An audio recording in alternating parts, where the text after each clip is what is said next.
Yeah, there you are now. It's Wednesday morning and there's nothing to look forward to anymore because it's Tuesday morning, there you go, because the football team were playing last night and it seems like most of you turned off at some point and maybe didn't even see the bit where we had our new wunderkind, the first player born in this millennium, playing for the team. Did you watch the whole thing? The person we think is a wunderkid. To the bitter end? Yeah. The analysis afterwards?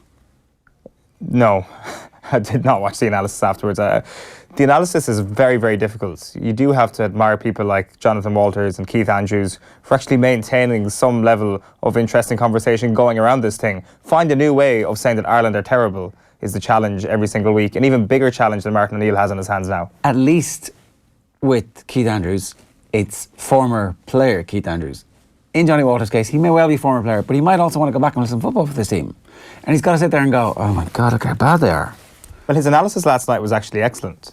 I did end up watching it back. And I don't know why I'm drawn to kind of the cathartic process, even if I'm not even sure if it is cathartic, of watching the whole thing back in the aftermath of the studio conversation.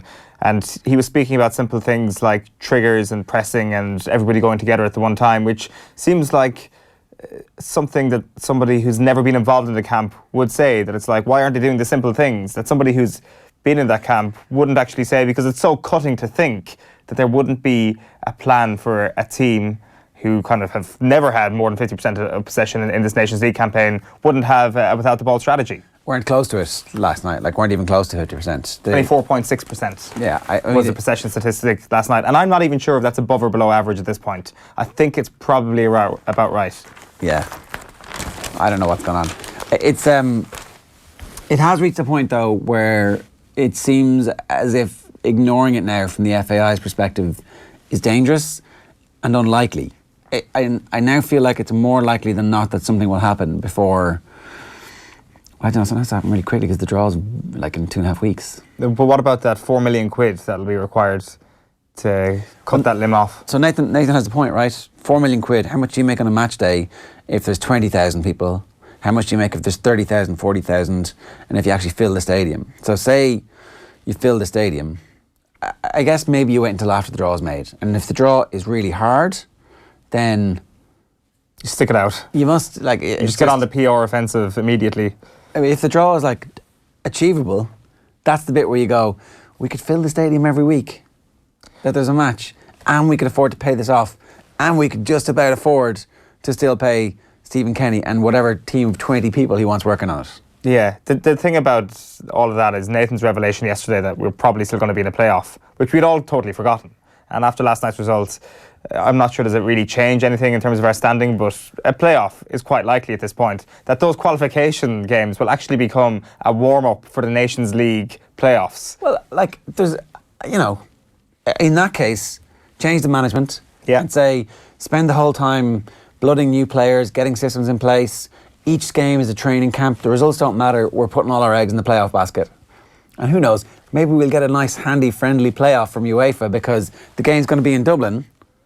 Maybe they'll look after us, like they did with Estonia that time. I'm not sure if there's even going to be a draw for the playoff, to be honest. Oh, okay, it's automatic. It's automatic based on seedings.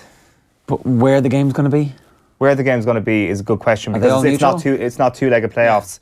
Yeah. Good question. I don't know. I'm sure Nations League expert Nathan Murphy will be able to tell us that a little bit later on. Yeah, we better warn him in advance that we're actually going to ask him that question. Morning, lads. Is this worse than Stan's era? I hadn't thought so, asks Wayne Ryan on one of the multitude of platforms that we're watching this morning. Technically it is, according to Darren. So he's got the stats there. The lowest win percentage of any modern Republic of Ireland manager. Now, obviously, he played far more games than Stan. Some of those games are against better opposition at the European Championships. And I don't want to read too much into that, right? Because Kerr's era at 55% win ratio, the football at the end of that era wasn't great. However, is this worse than Stan's era? An excellent point that Nathan made yesterday. At least with Stan, we knew it was all his fault. We knew that Robbie Keane and Damien Duff and Richard Dunn and Shay Given could play football at a much higher level. Do we know that a bunch of those players, who are you going to pick as our 4 automatic starters at this point? The ones who are, Coleman, McCarthy, Coleman, McCarthy, Robbie Brady, they can play better football than they're playing at the moment. But so can Jeff Hendrick. Yeah, fair enough.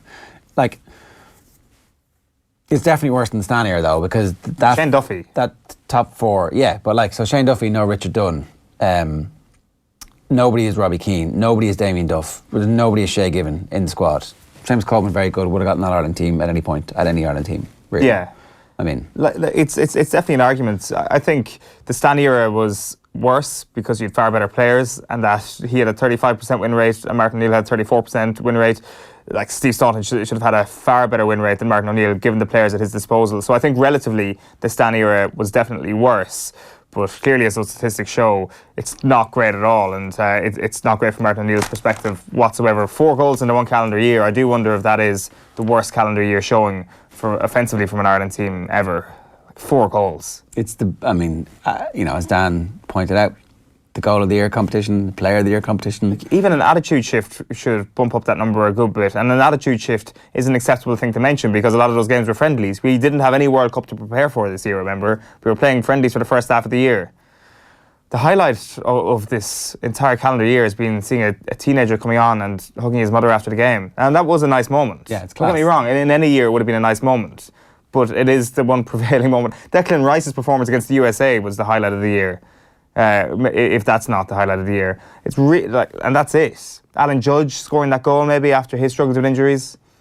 There's 3 highlights. Is that it? Can you think of any more? No.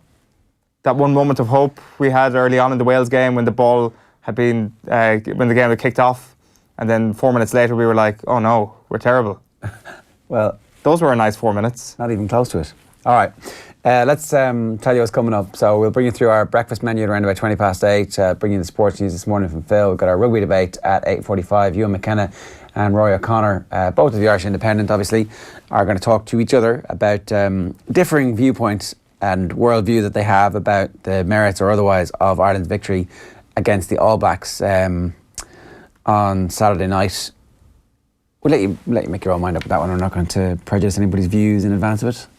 Although I think 2 separate camps is really a real thing.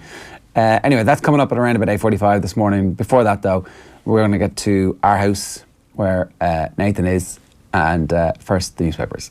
OTB AM. Thanks to Screwfix.ie, championing the trade with a dedicated call centre. So the front of the Irish Times this morning, next train ruled Levy out of the All Blacks win. This was just a minor kerfuffle in advance of the game when Dan Levy was ruled out on Friday afternoon, and it was general body tightness, general body soreness was what was told, and then it emerged that Dan Levy didn't want his medical information being made public, and now today apparently it's being made public. It's a strange departure, isn't it?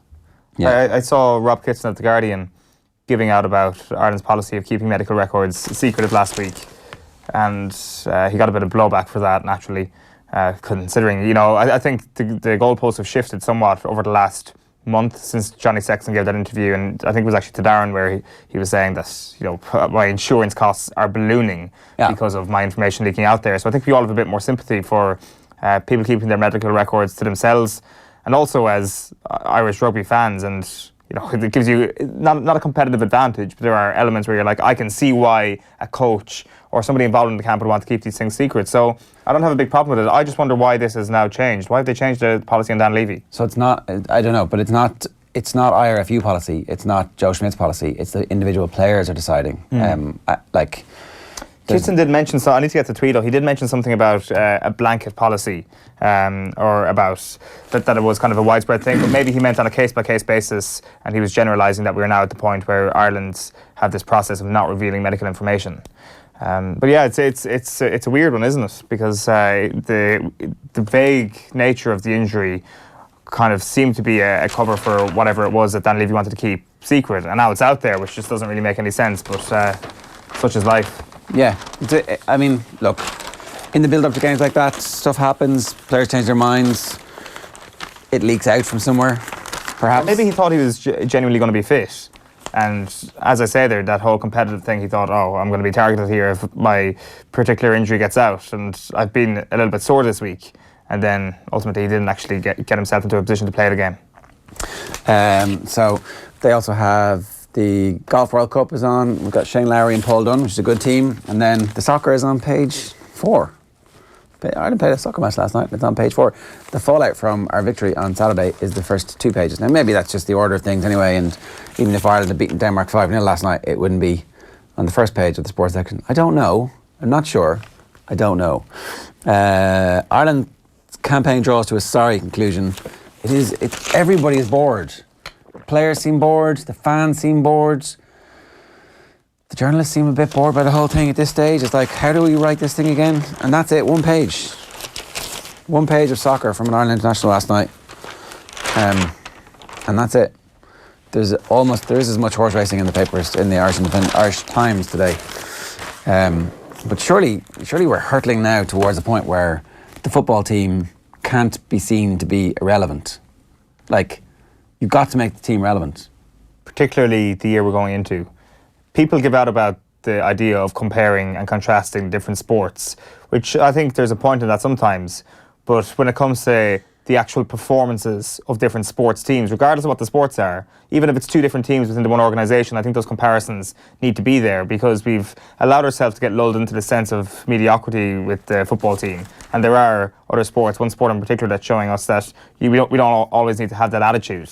And given the year that we've got coming up next year, it becomes, as you say, a live possibility that nobody cares about Irish football anymore. But then again, that is sort of... I'm not sure if that's true either. I do think we care. Like, it is boring, but that is separate from the idea of not caring. Well, there's apathy now. Like... I'm not sure about that. Like, I care about the fact that Ireland are dreadful to watch. I'm not sure has it actually translated into apathy just yet. Like, why was there John Delaney banners confiscated last night in Aarhus? Why are well, but, I mean, you've got to be unbelievably committed to go to Aarhus for the last game. True, I guess rubber. The people there aren't suffering from apathy. But I'm not sure. Like, are people... Irrelevance. The team is irrelevant in the... Like, there's a single page in the Irish Times sports section the morning after an Ireland match. Yeah, it is. It is a worrying development. I just think... There's 2 pages on the rugby, which happened on Saturday. Now, granted, Ireland beat the best team in the world on Saturday, so it's a big deal. You've picked one newspaper there.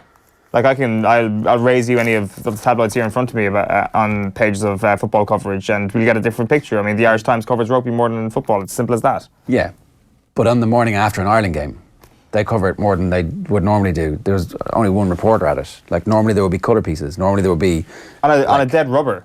Like, it is ultimately a dead rubber game. That's the point. But that's where we got to. I know we are, but I don't think it's as big a deal coverage-wise as you're making out. I think obviously the performance on the pitch kind of tell the full story. O'Neill, I will carry on after tough years. The back page of the Times Ireland edition. Aki belongs in a green jersey, says Henderson. So Ian Henderson was doing media yesterday. You kind of forget there's another game this weekend. It's like, can we not just wrap up these November internationals and get back to club games? Yeah.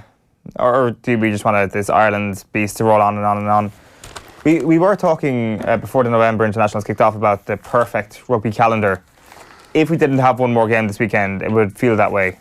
That maybe it's just one game too long, the November series at this point. Yeah, we normally don't have 4 games except when we go to America to line our pockets with cash. But once that lining of the pocket starts, it won't stop. Fill our wheelbarrows with dollars. No fairy tale entrance. Obafemi debut fails to lift gloom as Ireland grind out goalless draw. I mean, they didn't give him very long. You only had 10 minutes, right? Like, you think if you're going to, give the kid a chance to have an impact, give him a half. Murray and Farrell are coming back. That's the good news from a Munster perspective. And that's that. They're the deflation once again. A nation once again. That's the pun. Yeah, I like that. Yeah. O'Neill's enthusiasm undimmed as Ericsson claims Ireland were scared to go forward. I mean, he's right. We were, fair cop, Christian Eriksen. You're good at football. We're not good at football. Fair enough. We get it. It's bad that we're at the point now where the opposition hates playing with us. Like, we're like that crap golfer. And the rest of the friends are like kind of awkwardly saying, why don't you just go for a pint in the clubhouse there? We're going to play 9 holes. Yeah, you can fart indoors as well if you want. We really hate playing with you. That's what other nations' attitude is towards us now, which is very, very sad. We're not afraid of Might Bite. Tizard's fancy Native River to prevail again when Gold Cup rivals meet in Betfair Chase rematch. So the Tizard team insists they're not afraid of taking on Might Bite again as they prepare Native River for Gold Cup rematch in the Betfair Chase at Haydock on Saturday. We'll talk about that on Friday Night Racing with Johnny. It's 5 pages of soccer coverage, 2 pages of rugby coverage in the Heralds this morning. Oba out, says the back page here. Michael makes his Ireland debut for 2018, ends with dismal draw in Denmark. Back page of the Irish Daily Mail is going nowhere. O'Neill vows he'll stay on as Ireland round off bad year with dismal draw, while O'Brien's uphill battle to be fit for Six Nations. That is Sean O'Brien recovering from that broken arm sustained against Argentina. Back page of the Irish Daily Star then is thank God that's Oba. Michael Saga ends well as grim year finishes with drab stalemate. Ericsson says Ireland are scared. Don't get too cocky, says Gareth Southgate of his players. And Tohill's compo concerns. So Anton Tohill has been speaking and saying that perhaps it's not the best idea that GEA clubs get some compensation for their young stars going to play with AFL teams. Back page of the Mirror then this morning is it's Martin O'Neill. Pressure on Boss to set to mount as he oversees stalemate number 2 of double header. And this story, which we'll get into a little bit later on, Pogba to say yes to Juve. Paul Pogba, according to sources close to him, friends at the touring club, and we can see the UK Mirror back page here.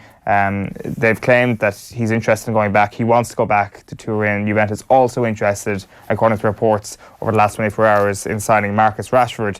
That's not what the Sun says, though. Real are mad for pair, it says up here at the top. Real Madrid potentially launching a £90 million bid for Marcus Rashford and Christian Eriksen. The main story, though, is all Oba Barrett shouting, but O'Neill's defiant.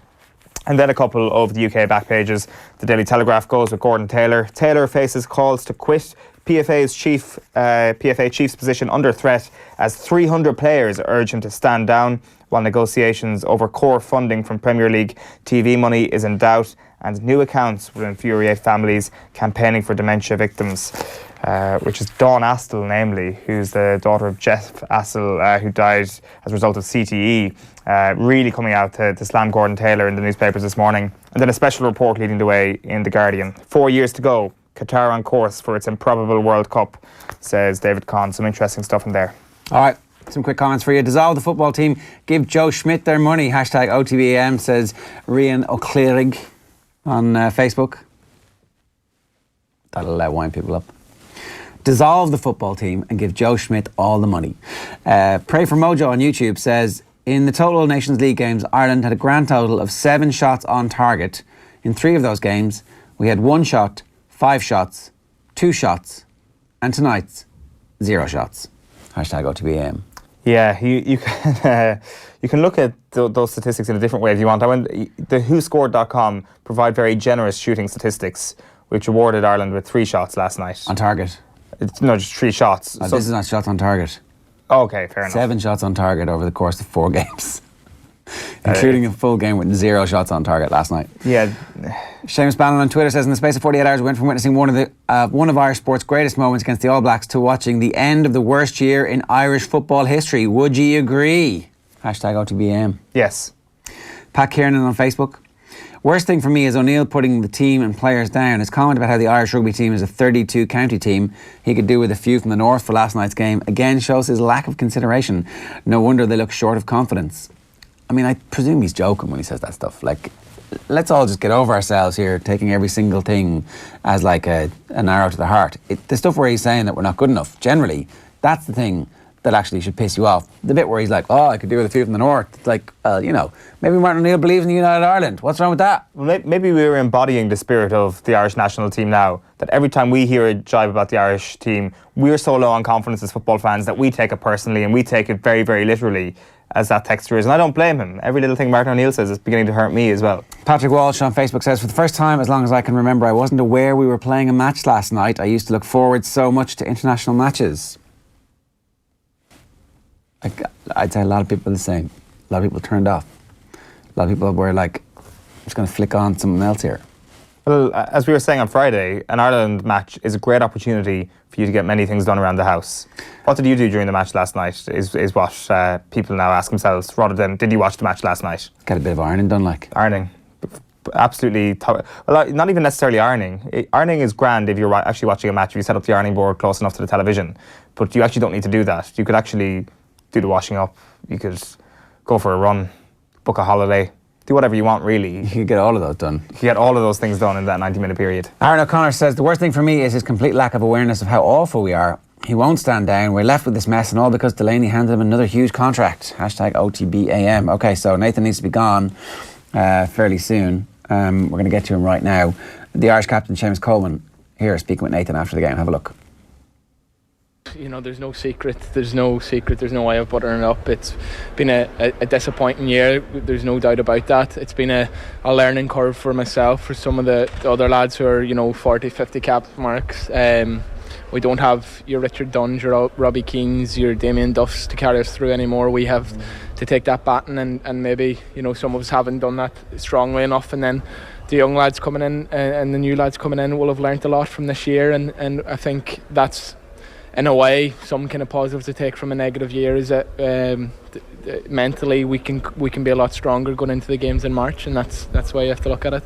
Have you found that you've really had to step up in that leadership role over the last few months, because you're at Everton nearly a decade, you're well used to the scrutiny. If you make a mistake, it's on Match of the Day, people see it. A lot of these players, they come to Ireland, it's probably very different for club life for them, to try and keep that positive attitude in them when there is so much criticism coming at the team at the moment. Yeah, there's a lot of criticism, and for myself it's maybe a little bit new to be this scrutinised at international level, but before the game I said, be proud to wear that shirt. As kids, we grew up wanting to play for Ireland. Yes, there's going to be pressure every time you put on that shirt, but enjoy it, and it's hard to enjoy all the time when you're under pressure, but you've got to remember what you wanted to play football for, and that was to represent your country, and you got to take the good and the bad, and it's been a tough year, and we can learn a lot from it, and going forward I do think we can improve. A lot of that criticism has come for the management team in particular.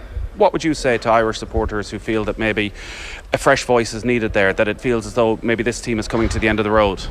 Look, we're in the game long enough. These questions are going to be asked, but the management team have been great. You ask any of the lads, they're right behind us. They're giving us all the confidence they can possibly give us, and I've said it loads of times at club level. We have to take responsibility as well, and that'll always be my stance on things.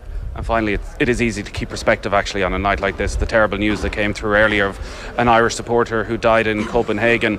You're obviously captain of this group. I'm sure it's something that the players were really affected by. Yeah, we were. It's not right, to say, I'll go away to an Ireland game and I'll see you in a couple of days, and to never come back. It's hard, and we're thinking of him and his family. I think that hit home excuse me, with myself, and I don't know about a lot of lads, but myself walking over to Clapton at the end of the game. We're disappointed with how the year has went, but could never question an Irish fan. The support we had tonight was unbelievable, and you'd swear we won the game when we went back over them. So it's the fans and the team. We all need to come together, and when we're a strong bunch. And I'm looking forward to the Aviva rocking come March time again, because I fully believe that's possible. Okay, Seamus Coleman finishing the year on an upbeat note. Nathan Murphy joins us from Denmark, where it did seem like he was suggesting that the fans at least were behind the team, but Neil O'Riordan was reporting that they were singing "We Want Delaney Out" at the end. Yeah, they certainly weren't for John Delaney, and I met some of the fans last night, and they were asking, were we reporting on what they were singing about John Delaney and how their flags have been taken away from them. I said, obviously we are. They did go over and they did give the team a polite round of applause, I guess, on the full-time whistle. The key message that was coming out from everybody is Denmark are a quality team. They got to the last 16 of the World Cup, and we've gone away from home and we've kept a clean sheet. Be positive, guys. But the reality is this was Groundhog Day yet again. That I thought we started pretty well for the first 10 minutes. I thought Coleman and Enda Stevens got in the front foot, got forward, that the defenders passed the ball out quite well. But then after 10 minutes, Denmark figured us out. They pushed Coleman and Stevens right back, and then they were just camped in our half for pretty much the entire game. And our midfield, again, was the biggest problem. There was one stage in that second half, I'd say we put together maybe 35, 40 passes, and we never left our half once. And the ball came to Kevin Long, and he just sent it aimlessly forward, straight out of play. And again, Hendrick, Brady, O'Dowda, they just could not get any influence on the game at all. Yeah, because they're not trying to, because they're not good enough, because that's not what the philosophy is. Why? That is the big question, I guess, because if they are good enough, well, then it's a management problem. if they're not good enough, well, then we're in for a decade of disarray and of non-qualification for tournaments.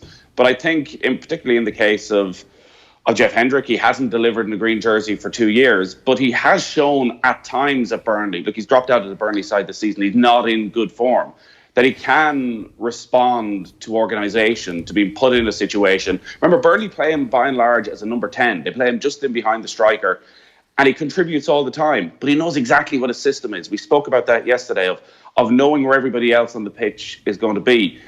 But it seems that the problem we have is because Seamus Coleman is the one true natural leader, and maybe Shane Duffy as well, because they're defensive players, there's nobody there to drive it forward. Like last night, watching Aidan O'Brien get sucked further and further back. He spent most of the game 20 yards from the halfway line, inside his own half. You just knew if Robbie Keane was there, Robbie Keane would sit on the halfway line for the entire game, roaring at his teammates to get forward, to get up and support him.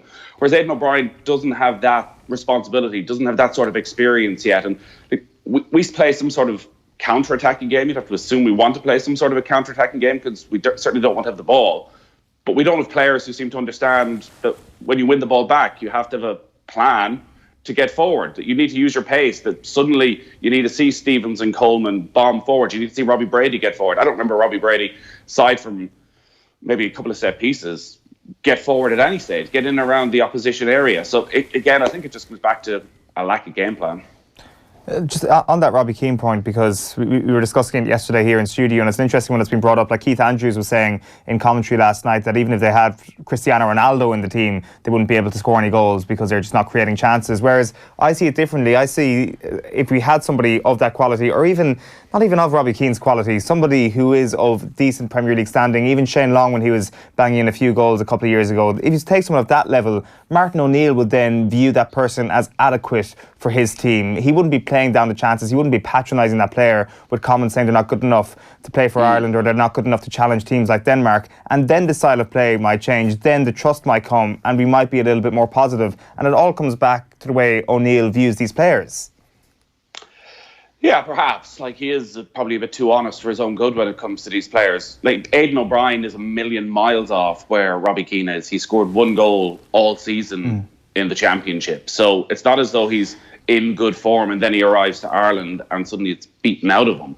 He's just right now not scoring goals for anybody. But the one thing you notice with international level is how one player can lift everybody around them. Like, Christian Eriksen is the prime example of that. That's why I think actually, if it was a Robbie Keane, he would actually lift everybody. That there'd be an understanding that, listen, we have this piece of extra quality there that can get the best out of everybody around him. That if we create even one chance, that he will take it. Right now, does anybody trust the strikers? Does anybody feel that when the ball goes up there, the ball's going to stay up there, that they're going to be able to hold on to it, that they have the quality to hold off 2 centre-halves and bring those around involved? I'm not sure that the players around them do. But again, I think it means you have to spend all the more time on the training ground trying to find some sort of system, having an absolute 100% understanding of what you're meant to be doing, which right now, again, last night, just didn't seem like it was there. And there's absolutely nothing to suggest that when they come back in March, that they're going to go in for 5 days before that first game and get it drilled into them exactly what Martin O'Neill wants to do. It seems they go on the pitch and they sort of do what they want, that there's no great understanding of, well, Jeff Hendrick is here, Robbie Brady is here, Callum O'Dowd is here. How do we move this up the pitch? I think John Giles would always say, where's it coming from the sideline? Why are Martin O'Neill and Roy Keane spotting this and doing something about it? And it's all right shouting and saying, come on, get forward. You have to be able to actually implement something that allows them to get forward. Yeah, I don't know. What do you think is more or less likely to happen now? Martin O'Neill is more or less likely to be in charge in March? I think he's more likely to be in charge in March because yesterday there was the risk that they could get well beaten. And there were times in that second half where you felt if Denmark got 1, they might have got 2 or 3 quite quickly. The fact that he's got away with last night with a scoreless draw, I think means that there's no great desire to get rid of him. Again, because of the complexity of the Nations League, Dan McDonald was making the point, like maybe you can go through the first couple of qualifiers and let them have him and hope that there is some sort of an upturn. And if it doesn't happen then, you can still make a change, and that next manager will still in all likelihood have a Nations League playoff in March 2020 where they'll have a chance to qualify. It's a one-off game though, right? Yeah, it's 2 one-off games, semi-final, final. You could be away from home. There's no guarantee you're going to have the big night at the Aviva, even though our better results have obviously been away from home. It's a big risk. It just doesn't feel as though, from listening to people around the Irish team, that there's any rush at all to get rid of Martin O'Neill and Roy Keane, that they got their result last night away from home, clean sheet against a good side, putting out a young team, giving players opportunities.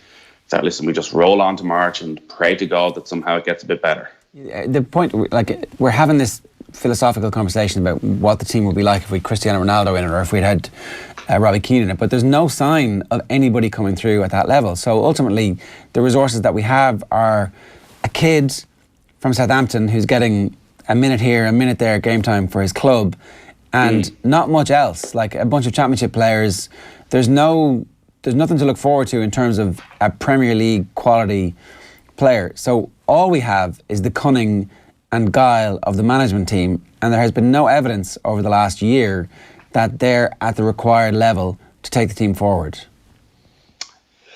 It's hard to disagree with that. And I think you look at international football, and at our level, the quality isn't outstanding, which means that good management can lift you quite significantly. I think Northern Ireland are probably the closest and most prime example of that. That if you have somebody who knows exactly what they're about, who, as he says himself, goes in on a Monday, picks his team and spends the entire 4 or 5 days with that 11, figuring out exactly what they're going to do from every set piece, the basics, so that there's some sort of clarity when they get on the pitch. It means that you can rise up a couple of seedings, rather than what we've been doing is just relying on a couple of almost freakish victories here and there. And Martin O'Neill can point to the great away wins, or can point to the night against Germany or the night against Austria. In those games as well, we were fortuitous. Like, I'm not trying to rewrite history on this. They were unbelievable nights. But Shane Long doesn't take that chance. It's the most forgettable game you've ever seen against Germany. That one moment against Austria, they dominated that game possession-wise. So that's not it's not something you can take into the next 2 years, is that maybe on that one night we will turn up. You need somebody who's going to go, this is our base level. This is where we start, and then we go from there. Whereas it still feels as though Martin O'Neill has no great idea when the team go out on the pitch. The players have no great idea when the team goes out on the pitch as to what the shape's going to be, what the style's going to be, and what the performance is going to be, what the level of performance, who's going to show up, who's going to actually go and play well. Did anybody have any idea what sort of performance Aidan O'Brien was going to put in last night? I don't think so. I don't think anybody on that team looked at him and thought, well, here's what this guy is about. It's just pot luck as to how we perform in every game. And it is, I feel, at this level, such a missed opportunity, because a couple of decent performances against teams around you can rise you up to such a high level. And this is the European Championship. One of the reasons why it is so ridiculous with the Nations League is pretty much half the teams qualify. It's hard not to bloody qualify for this. O'Neill was saying after the game last night that his enthusiasm hasn't waned for managing Ireland. Like, how is that possible? How is it possible to be in that position and your enthusiasm hasn't waned? Do you buy that? You got to believe what he's telling you, I guess. Listen, if you're picking up a sizable paycheck and you're at that stage of life, maybe you are quite enthusiastic, and maybe you turn up and you've got a pep in your step and you think, yeah, I can actually achieve something with these players. It isn't that long since he had Robbie Brady's goal in Lille. Like, maybe those moments make it all worthwhile, and the challenge of somehow trying to get to a high of that does keep him enthusiastic. He's the only one right now, I think, who's enthusiastic about this team.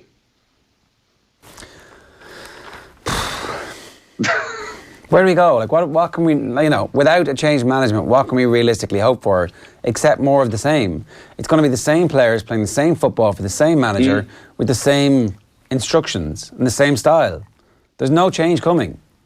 No, there's absolutely no change coming. What you're hoping for is that you get a nice draw for Euro 2016, that, I don't know, you get a team in pot 2 that maybe you can somehow beat at home, and then you can draw away from home and you win your other games and you grind it out, and who knows, you have that freakish result against your top siege, drawn against England, and it's the most incredible night at the Aviva Stadium, and that gets you through and you qualify for the Euros. And quite frankly, all of this is forgotten about if we're standing in the Aviva Stadium on that first night of Euro 2020. But it's forgotten about for that night. But you could always cure the ills that are there the deep-rooted ill that there's no players coming through right now, as you say, Premier League level. You could always have made a case for the team up to, I would say, the Denmark game this time last year when they hammered us, that there was enough quality in the team that we were going to be able to achieve something. But that has dissipated enough to the point where you're like,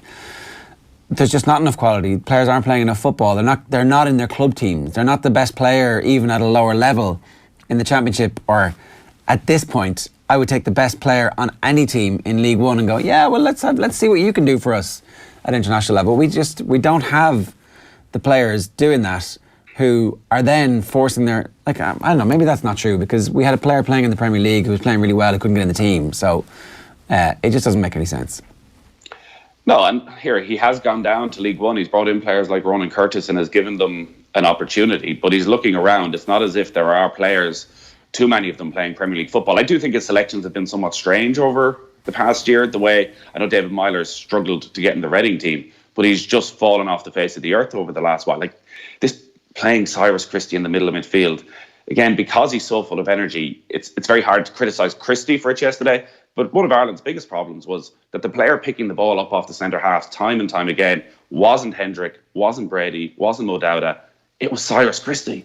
And every time, he just looked like a duck out of water. He'd look up, he'd raise his head, and he didn't really have it in him to take that risk with the pass. So what would he do? He'd turn back and give it to the centre halves again. And that's not what you want from your central midfielders. No. And there's nothing he can do about that, because he's literally never done it before. So why would he take the risk? He doesn't understand his position. Again, Johnny Murphy was in on our Saturday panel last week about his rugby coaching philosophy that he'd been sort of picked up from Aaron Major, which was clarity creates freedom. This was what he was trying to say. I'm so good at the basics, suddenly you can actually think about the more complicated aspects of it. But because everyone's so unsure of exactly where they're meant to be on the pitch, it's very hard to think, well, let's put together a passage of 4 or 5 passes here, because when Jeff Hendrick gets it to feet, where's Robbie Brady? He's not quite sure. Where's Cyrus Christie? He's not quite sure. Whereas at club level, if you're working under Sean Dyche, you know exactly where everyone's going to be. Nathan, enjoy your trip home from Denmark. Thanks for doing it. Can't wait, guys. We'll see you soon. Is there a reward in this, yeah? No. In the next life, if there is one. There isn't, don't worry. Thanks, lads. Nathan, good stuff. Okay, so O'Neill and Keane have provided us with 5 of the best wins in Irish history. Germany, Italy, Austria, Wales and Bosnia. They deserve trust, says Brian Hogan. A lone voice in the wilderness. A howling wolf. Germany, Italy, Austria, Wales, Bosnia. Fair point. Yeah, he's right. It's hard to disagree with that, isn't it? Do managers get worse to the point where they're this bad over that short a period of time? No, or they don't. Were those results perhaps not based too much on management? 5 would be 5 fluky results. Yeah, 5 is a lot. They deserve credit for that, no question. What if it was James McCarthy taking the ball instead of Cyrus Christie? Is he a Jenga piece that transforms things a little bit? Of course he is. Of course he is. Like a central midfielder who has been a consistent Premier League midfielder, as opposed to Cyrus Christie, who's not a central midfielder and is just starting to become a consistent Premier League player. It's like chalk and cheese. Yeah, so we'll be a much better team with him in it. Of course it would. So everybody stop panicking, Brian Hogan's right. No? I see, the thing is, I think... He's missed a year of football now, basically. Yeah, well, I'm not saying that James McCarthy will get back to that level. I think the level he has been at, it's not as simple as that, but I would say he would be an upgrade on Cyrus Christie, yes. I think that much is fair to say. Are we panicking, though? Are we at the stage of panic, or are we at resignation? Dean Jones of Bleacher Report just tweeted rumours about Manchester United being linked with Declan Rice. No breakthrough on Declan Rice's contract at West Ham is crazy. He wants to stay, but needs to be shown he's valued. This is a player they should be embracing. A future captain, some very big clubs now circling. Declan Rice joining Man United might be the type of thing that would make him think about playing for Ireland. It's like, I don't need England. Man United, bigger than England. West Ham, I need England to get to the point where Man United are going to sign me. That's certainly one way of looking at it. I mean, you know, I admire your optimism on a morning like this morning. Clutching with straws. At straws. I don't think there are any straws to clutch, but you've got the clutching motion going on. It would be an amazing move for Declan Rice and a perfect move for Declan Rice, wouldn't it? Yeah, it really would be. He could fit in that squad immediately. Is Declan Rice already an upgrade on Nemanja Matic? Is that going too far? Is he, like, right now, if he threw into that Manchester United team, is he better fitted than Nemanja Matic. I think there's an argument to be made there. And I think that if you put him in the team, the Man United fans are at least going, okay, well, this guy might be the future. With Matic, they're like, he's already peaked. This is as good as it's ever going to get. What does he do? Conversely, I would ask, what if you took someone like Scott McTominay and put him into the West Ham team? Would he stand out and he would then subsequently be linked with Manchester United? Is Jose Mourinho to blame for him, or is he not going to be the great white hope that some people may have hoped for? But I don't know. Gary Breen was on last night's Off the Ball. Here he is, and whether or not we need a new management team over Irish football. Well, I look at that squad and I think you're quite right to identify, could one of the top managers make a difference? And I said it to you, I've been consistent. I think a good coach would make a difference to this team. There's no doubt about it. Funny, I'm not even talking about tactics. So say that, okay, I understand the importance of tactics and all that kind of stuff. I just mean mood. I just wonder, do they look a bit down?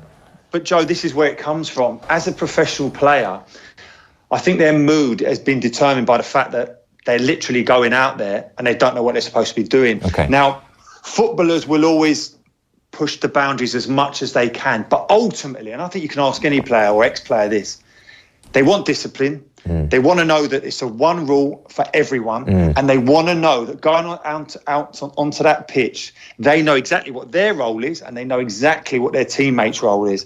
And with that, you get a bit of confidence. There'll be times when you're struggling for results, but you'll look at it and think, well, listen, we're going about it the right way. We'll get there. If we keep working hard, it will turn for us. I think that's the mindset as a player.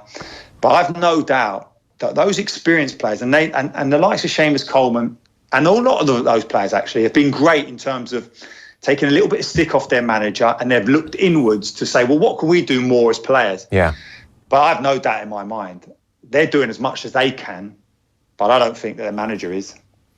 Gary Breen speaking last night on Off the Ball. We're going to speak with Ruaidhri O'Connor and Ewan MacKenna. They've been back and forth a little bit on Twitter over the last couple of days about the merits or otherwise of Ireland's victory against the All Blacks on Saturday night. That's coming your way in about 12 minutes' time. In the meantime, a reminder, of course, that OTB AM is live at screwfix.ie, championing the trade with a choice of over 20,000 quality trade products. Check out screwfix.ie for more details. Now, our AM breakfast menu scared Ireland. We've kind of covered that a little bit. Pogba and Rashford out. Irish Rugby Player of the Year. Is it a shoe-in for Johnny Sexton, or are there some other candidates? If Dan Levy had played in that game and we'd won, would he have been the standout candidate for Player of the Year in Ireland? I don't know. We'll talk about that in a minute. All Blacks warned and 4 quarters of crazy last night. The highest ever over in an NFL game was blasted through, and almost double the points were scored as the Rams beat the Chiefs 54-51. 54-51. 105 points. So our first bit of the breakfast menu. Ireland scared? Yeah, just briefly to touch on this again, just if you missed the Christian Eriksen quotes last night, he says there was a lot of defending on Ireland's side. They play like this in every game we've played against them. I love that sort of idea that Christian Eriksen's like builds up this relationship where he's just bored of playing against the Republic of Ireland. In the second game in Ireland, they wanted to go forward, but they knew what happened, so that's probably why they're too scared to go forward. Now, is that the worst slight you can give to an Irish football team, that they're scared, that they no longer have the heart, they no longer have the balls to actually approach a game and actually go for it? And like, he's right in what he says. Like, you look at even some of the statistics, I do wonder if there's like fear in how they actually pass the ball. Of course, like, we don't pass the ball a lot. We passed the ball 243 times last night compared to 753 times for Denmark. But then you get into the accuracy of that.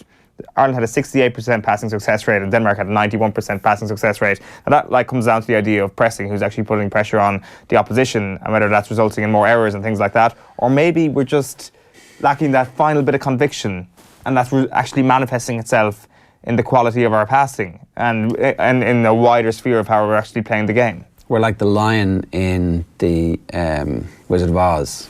We've got no courage anymore. That's it, it's over. Sad. Pogba and Rashford out. Is this going to happen? I mean, like, if you're at Man United, you've got to make a choice between Jose Mourinho and Paul Pogba and Marcus Rashford, if you're the Manchester United hierarchy. So, if you're Jose Mourinho and you don't think those players are the future because you want to fill your team with Nemanja Matic, Marouane Fellaini, then I guess you've got to burn them out if they're the thing that's stopping you from being successful, Jose. Well, if the players want to get rid of Jose Mourinho, they should probably leak a story like this. Because, to me, it is a no-brainer. You get rid of Jose Mourinho if it's him or Rashford and Paul Pogba. Now, if it's Rashford or Paul Pogba, I would contend that you keep Marcus Rashford. But I think that's a story for another day. That's a much more of a closer thing. I think Rashford plus Pogba or Jose Mourinho, no question you have to keep Rashford and Pogba. So the story is coming from a couple of the tabloids this morning. The Mirror saying that Pogba's told his former Juventus pals that he wants to leave, and that Juve are also monitoring Rashford. They're compiling a dossier on Marcus Rashford. The performance recently, like for Manchester United in general against Juventus, coming from behind to beat them in the Champions League, has probably piqued their interest. He scored more goals for England than Manchester United this season, though, Marcus Rashford, so I'm not sure if it's just going to be a United-only dossier that Juve are completing. They're also linked with David De Gea. So are Manchester United now turning into this club that Arsenal and Spurs have been over the past 10 years, where their best players get picked off? They've permanently become a second rung in Europe team. Well, no, because they pay Alexis Sanchez 350 grand a year to sit on the bench. So, like, all of Europe knows that if you want to get paid the absolute peak, you can still go to Manchester United, and that's all that players ultimately. I'm sure they're really mad, absolutely desperately keen to win trophies. But equally, if somebody's offering you 200 grand and somebody else offering you 300 grand, you're having a conversation with 300 grand people first. Yeah, it's true. Now, the thing is, apparently Real Madrid are also very interested in Marcus Rashford. This is from The Sun this morning. It is convenient that two Marcus Rashford stories have come out in the newspapers in the one morning. It's almost as if there's an agent there who's working his best to ensure this thing happens. Apparently there's going to be £90 million on the table for a double swoop of Rashford and Christian Eriksen. Now, if you're the Real Madrid hierarchy and you can spend less than 100 million and get those two players, you're doing it without question. Apparently Solari is a huge fan of Rashford and sees him as a long-term successor to Cristiano Ronaldo, and Eriksen is viewed as a long-term successor to Luka Modric. Now, I'm not sure if I buy the first part of that. No. That is what The Sun is reporting this morning. Okay, I mean, that's like exactly what the agent would chisel out if you could. Oh, Rashford and Ronaldo, successor. Their surnames both start with the same letter. It's onomatopoeia. All right, so next one is the Irish Player of the Year. Brian O'Driscoll was on with Joe on last night, Monday night. He made the case that more than one Irish player could well be on the Player of the Year shortlist. Have a look.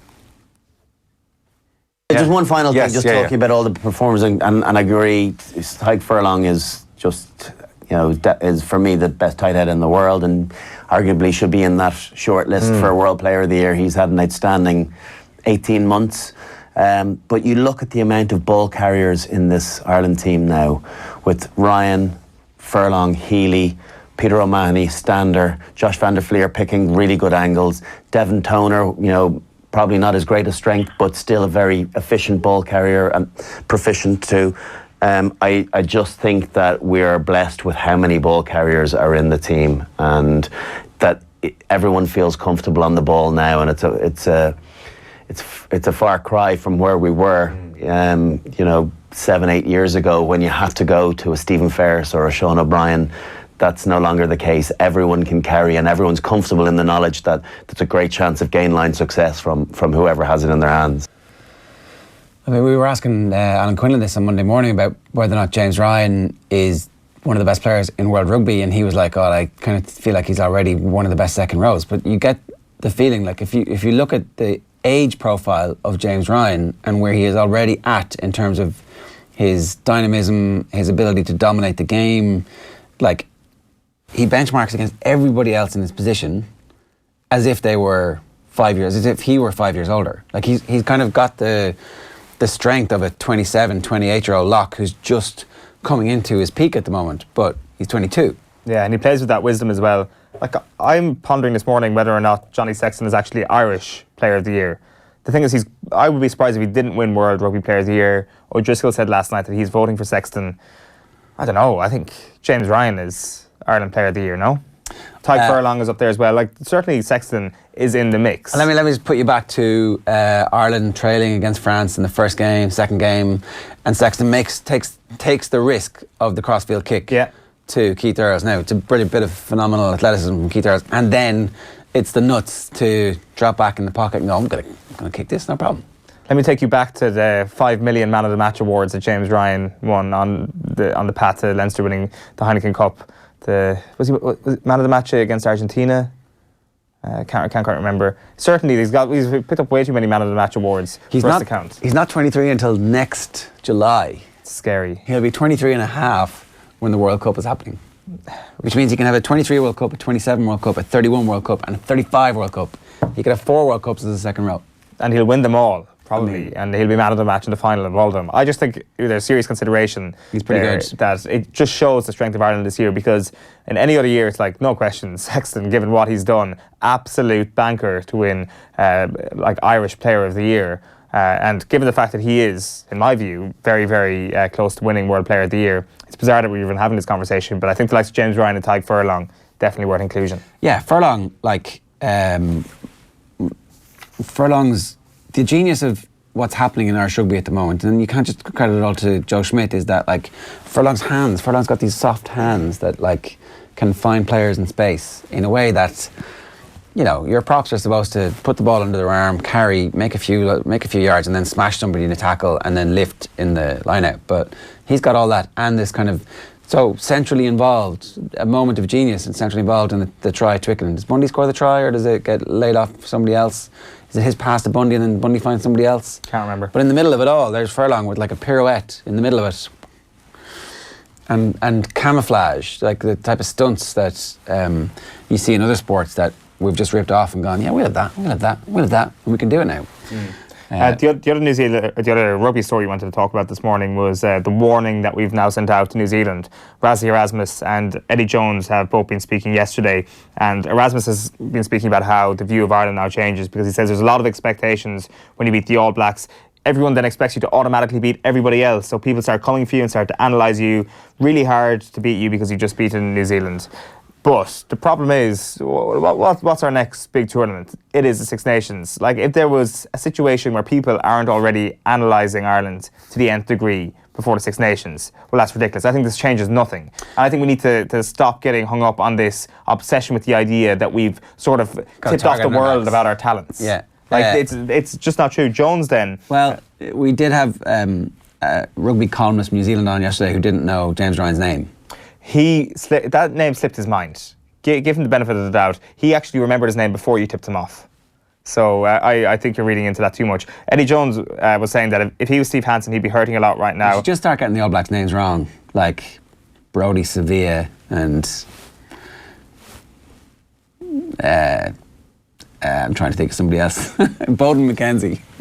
Bowden McKenzie, great name.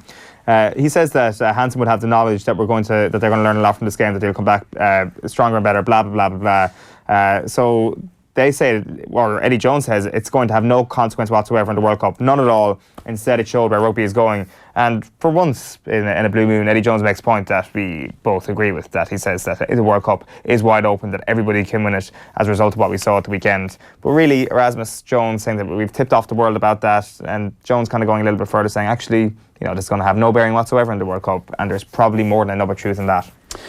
Pre-season, you were talking about the LA Rams being a really good bet. What were they? 14 to 1? 12 to 1. 12 to 1. That was a good bet. They're now and I didn't put any money on it. They're now 10-1 after beating the Kansas City Chiefs 54-51. It's the first time in NFL history that both sides have scored 50 points in a game. I think there were 5 touchdowns in the last quarter.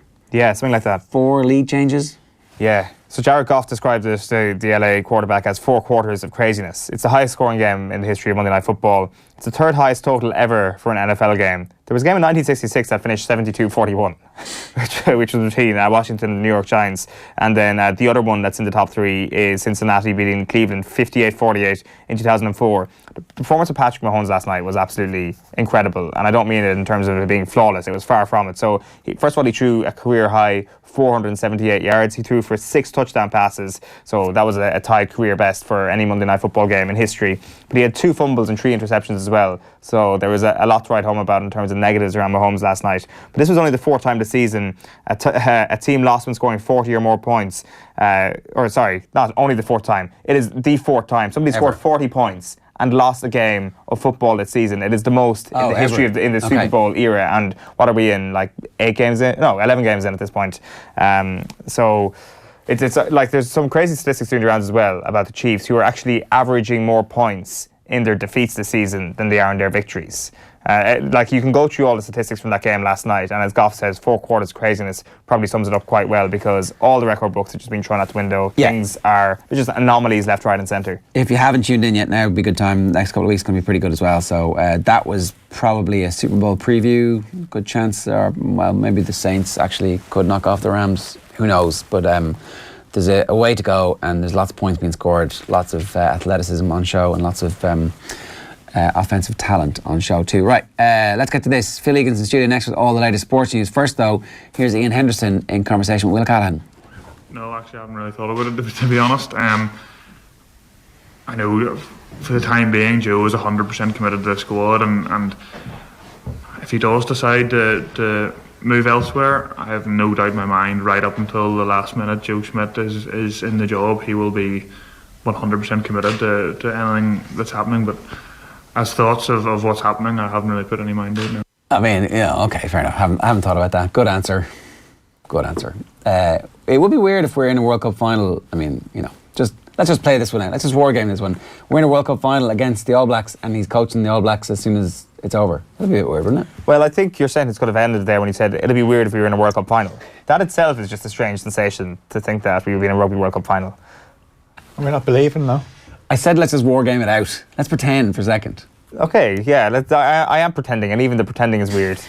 Just seeing us there, it's whatever, middle of October, Japan, Ireland against New Zealand, World Cup final. It's a beautiful thought. It happened it's quite strange. In Germany, the cup final. Kovac was in charge of Frankfurt, and they beat Bayern Munich in the final. But we know he's going to Bayern Munich after. Had it been announced? Oh yeah, because they always announce it really early. Sure, we know that Nagelsmann's going to Leipzig already. And what are we, November? Yeah, they announced it before the start of the season. Crazy stuff. But I don't know how I'd feel knowing if we were watching a World Cup final. Maybe that's good. Maybe it's all fine. Or maybe we can just take the credit for Joe Schmidt and say we turned Joe Schmidt into a top class coach up here. You can have him back now. Let's just get confident about this thing, that we're the reason Joe Schmidt is good, and it's not the case that Ireland are good because of Joe Schmidt. Let's flip the tables on this and go full all black cockiness for the next 12 months. That's exactly what we should be doing. Where are we going? Oh, well. Football, yeah. We're talking about Joe Schmidt there. Well, we're going to talk about Martin O'Neill now, the Republic of Ireland manager. He was in bullish mood despite another disappointing performance in Aarhus. Last night's 0-0 draw with Denmark means it's 4 games in a row without a goal, a year without a competitive win, just 1 win from 9 games. That was a friendly against the USA. We scored twice. That was half of our goals tally for the year. We didn't even have a shot on target last night, but Martin O'Neill still believes there were positives to take. The side is making progress. 2 points from 4 games in Group 4 of the Nations League B, so we know we're relegated to League C. I know you spoke to Nathan Murphy earlier. He was at the post-match press conference and he asked Martin O'Neill, how can we become more potent in attack for the start of the Euro qualifiers in March? We've lost 1 or 2 players. We've blooded quite a number of youngsters in the hope eventually that they can come through. It is asking an awful lot of young players, particularly players who are not maybe playing regularly in their sides, to come through at international level. But in 3 or 4 months, let us see what that might bring. It is only 1 win in all of 2018. How would you look back on the year as a whole? Well, I've mentioned here last night exactly this point. If you wanted to, if I wanted to go and play some friendly matches that I think that we could win, then I'm not into that. If other people want to go and build up their stats in such a manner, that's never been my doing. And we've chosen some really difficult friendly matches. We've played 5 of those, some really difficult games, and we've played a lot of young players at the same time. Yeah, one of those young players, Michael Obafemi, came off the bench late in the second half to make his debut at 18, and he put an end to all the speculation about his international future, which was dominating the headlines last week. But the Southampton striker says he always wanted to play for Ireland. My mind was just focused on training, because I knew where my allegiance stood, so it was more just the press that was just putting the words in. But they're the only country that represented youth level, so it was those Ireland. Yeah, that's the views from the Ireland camp. I'm always interested to hear what the opposition think of us. And Christian Eriksen played the first half of last night's game. The Denmark captain says he wasn't surprised by the Irish approach.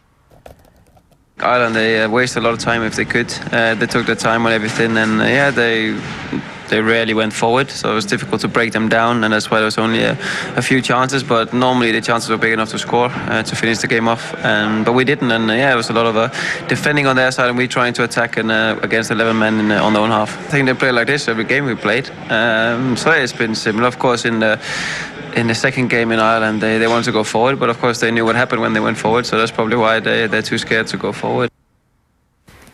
Now, 2 more Irish boxers in action today at the World Women's Elite Championships in New Delhi. Only 2 left, and Dublin lightweight Kelly Harrington is due in the ring very shortly to take on Caroline Vare of Canada. Harrington won a silver medal 2 years ago, and she's going for a place in the semi-finals. Then later on, Dundalk light welterweight Amy Broadhurst has a quarter-final against the home favourite Simranjeet Kaur. That's after midday. India have 8 boxers in the quarterfinals, so those hometown decisions going very strongly so far. Well, that's how it goes. Okay, Ewan MacKenna and Ruaidhri O'Connor are live with us next here on OTB AM. In the meantime, Brian O'Driscoll revealed who he's going to be voting for as a Player of the Year. Have a look. I did want to get your thoughts on Sexton versus Barrett for the World Player of the Year in the context of that game. You're obviously on the voting committee. Yeah. Have you made your decision yet, the committee? No, the committee hasn't. We've actually have a conference call this evening. Okay. What will Brian O'Driscoll be saying in that conference I'll be call? doing some listening early on to see what my Southern Hemisphere fellow panellists will be saying. The wider sense is it is Sexton versus Barrett really at the moment. I don't think I'd be talking out of turn by saying it certainly feels that way. Yeah. I think South Africa had to have an enormous November for Faf de Klerk and for Marks to step out. Ione again has been very good throughout the year, prolific, but by his standards, not brilliant in November. And Barrett hasn't been as good in November as he was at certain times of the year. People are probably a bit hung up on his not taking his drop goal in Wellington against South Africa, but you forget that he scored 4 tries against Australia as well. So it feels as though it's one Johnny Sexton against Bowden Barrett. So I'm really interested. It's a conversation that I'm looking forward to being part of. What way are you voting? I would say I have a fair idea which way I'm voting. I think on the balance of what's gone on this year with someone that has pulled it out of the fire for Ireland and 45-metre drop goal. I know it's not based as much on provincial play, but managed to win European Cup and the Pro 14. I'm not sure if I'm right in saying, has he won every game that he started this year? Possibly, or certainly in the mix for that. I'm not sure if he started against Clonathley early in the season, but it's 1 or 2 then if he's lost that he started. Won the series and now they will be unbeaten in November. I think it's very hard to go away from a guy that has been at front and centre in all of those performances and all of those victories. So yes, I will be voting for the Ireland number 10. All right, so that is Brian O'Driscoll confirming that he's voting for Johnny Sexton, the World Player of the Year. To rugby, Ewan MacKenna is on the line, I think in Brazil, and Ruaidhri O'Connor is here with us in studio. We've united them because they've been, going at each other a little bit on Twitter over the last few days, and we thought we'd give them a platform to have a conversation. Ewan, you think that there's been no sense of perspective in the build-up and aftermath to Ireland beating the best team in the world on Saturday night? Well, let me go through this from a media perspective, because when I knew I was coming on, I did some Googling and what we had to endure over the weekend. It started on Friday night on BBC's Newsline. Stephen Watson called it the biggest sporting fixture this year. Now, the World Cup final, the Super Bowl and whatever else might have something to say about this, but that's fine. You're making the sell before a game. But then between Sunday and Monday's papers, Alan Quinlan called it the pinnacle of Irish sporting achievement. Pat O'Callaghan is probably spinning in his grave hearing that somewhere. We had the Irish Times saying that Joe Schmidt should really be brought in to sort out Brexit. Bernard Jackman, who I love as an analyst, he said this confirmed their status as one of the top 2 teams, regardless now of what happens in the Six Nations. Neil Francis said the performance was one of resolution and self-reliance, a superior group intellect, of anticipatory skill and resolve instilled by a headmaster who was without question the best head coach in the world. Now, maybe Joe Schmidt is the best head coach in the world, but he's never won a World Cup knockout game. Steve Hansen has won a World Cup and won 6 rugby championships. I get it, he started from a higher base and probably expected to. We had Stockdale is maybe the embodiment of how Joe Schmidt builds not just teams but people. Now when we're talking about people in Ulster Rugby this year, it's an interesting equivalence. We had one on Peter O'Mahony. When he limped off spent entering the last quarter, the acclaim could be heard on his home planet in that distant galaxy of superheroes. I think it was Tomás O'Leary, I could be wrong, yesterday on Today FM, he drew parallels with England's World Cup winning team. And then the last couple of ones, the 42, for example, they ran a story behind the iconic photo of Jacob Stockdale's match-winning try, which kind of reminds you of something like the Mexico City Olympics. And then the Irish Times, lastly, where were you when Ireland beat the All Blacks? You're kind of thinking there JFK's assassination. We need to calm it down. This was a very, very good win. They played superbly, beating the number 1 team in the world, beating them for the first time in Dublin. Can I ask you a question, Ewan? Can I just ask you one question? What's the point of being a sports fan if you can't get carried away when your team wins? That the media isn't supposed to be sports fans. But a lot of the people you talked about there are former players who are columnists, who aren't journalists per se. They're writing in the media. They're being paid by the media to represent the viewpoint. Well, they're writing in the media, and the media is supposed to offer a perspective. Okay, so the fans are the other people that you've been linking to on Twitter, saying that they're arrogant and out of touch. Are the fans not supposed to get carried away? I get that to a point. I just think they're doing the team a disservice because this feels like a throwback to 2006 and 2014. Both a year out from World Cups, where we had the same conversation about brilliant teams. 2006 won the Six Nations, won in Twickenham, thumped Australia and South Africa. 2014 won the Six Nations, beat Australia and South Africa, and we had the same conversation. Now, there's a lot that can go wrong, and most of that isn't on the fans. That'll be on Joe Schmidt. That'll be getting everything right. That'll be avoiding injuries. That'll be keeping form and momentum. But Ireland is a small market, and when everybody is blowing smoke, when everybody is saying, "Jesus, there's a World Cup here," calm it down a little.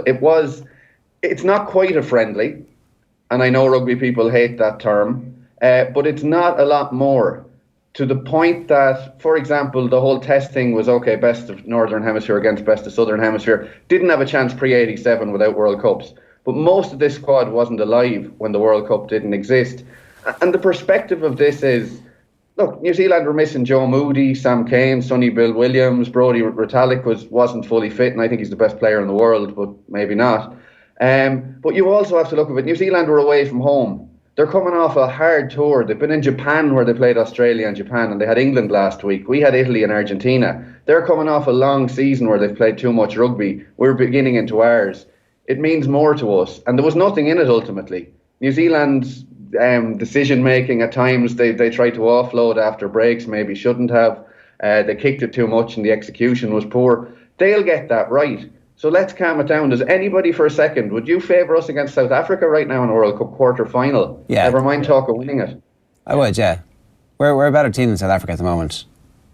At the moment, the World Cup's a year away. We're a better You said team would we? Yeah, but I mean, right now I would, yeah. Anyway, Rory, so we have no perspective in Ireland. We've lost the run of ourselves because we beat the best team in the world. Ewan has selected cuttings from various articles over the weekend. He hasn't included his own, which on Friday, I think it was published in Friday's Irish Independent and on our website and was widely read. And it said that this game was less important than Germany versus Canada for last place in the World Cup final. There's perspective. There's a different view being carried in the Irish media that Ewan has been afforded. I don't agree with it.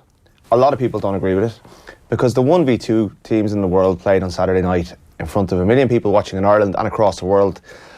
Majority of the English press pack decided not to go watch England on Saturday. They just came to Dublin because they reviewed it as the biggest game in World Rugby this weekend. I wouldn't have gone along with the biggest game in world sport. I think Ewan's right on that. And people either got too excited or got a little bit carried away afterwards. Fair enough, some of those, the Superman stuff wouldn't be for me. It's not my cup of tea.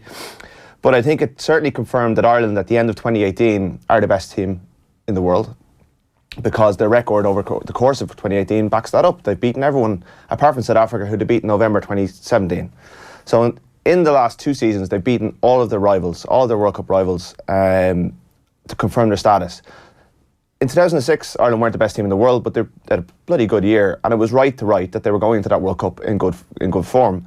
Maybe people read a bit too much into it, given they'd never beaten the All Blacks and hadn't beaten the All Blacks in that time. But I think people were right to be excited about the 2007 World Cup. I was living in America at the time, and I paid a bloody fortune to come back and watch the Argentina game, which turned out to be a dead rubber, because I thought Ireland at the time were going to win the World Cup.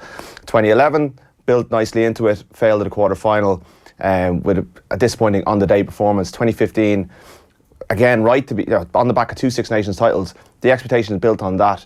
I think people were right at the cusp of those, and there's nothing to guarantee this time that this form in 2018 will manifest into a World Cup win or a quarter-final win. I suppose we should probably start with that.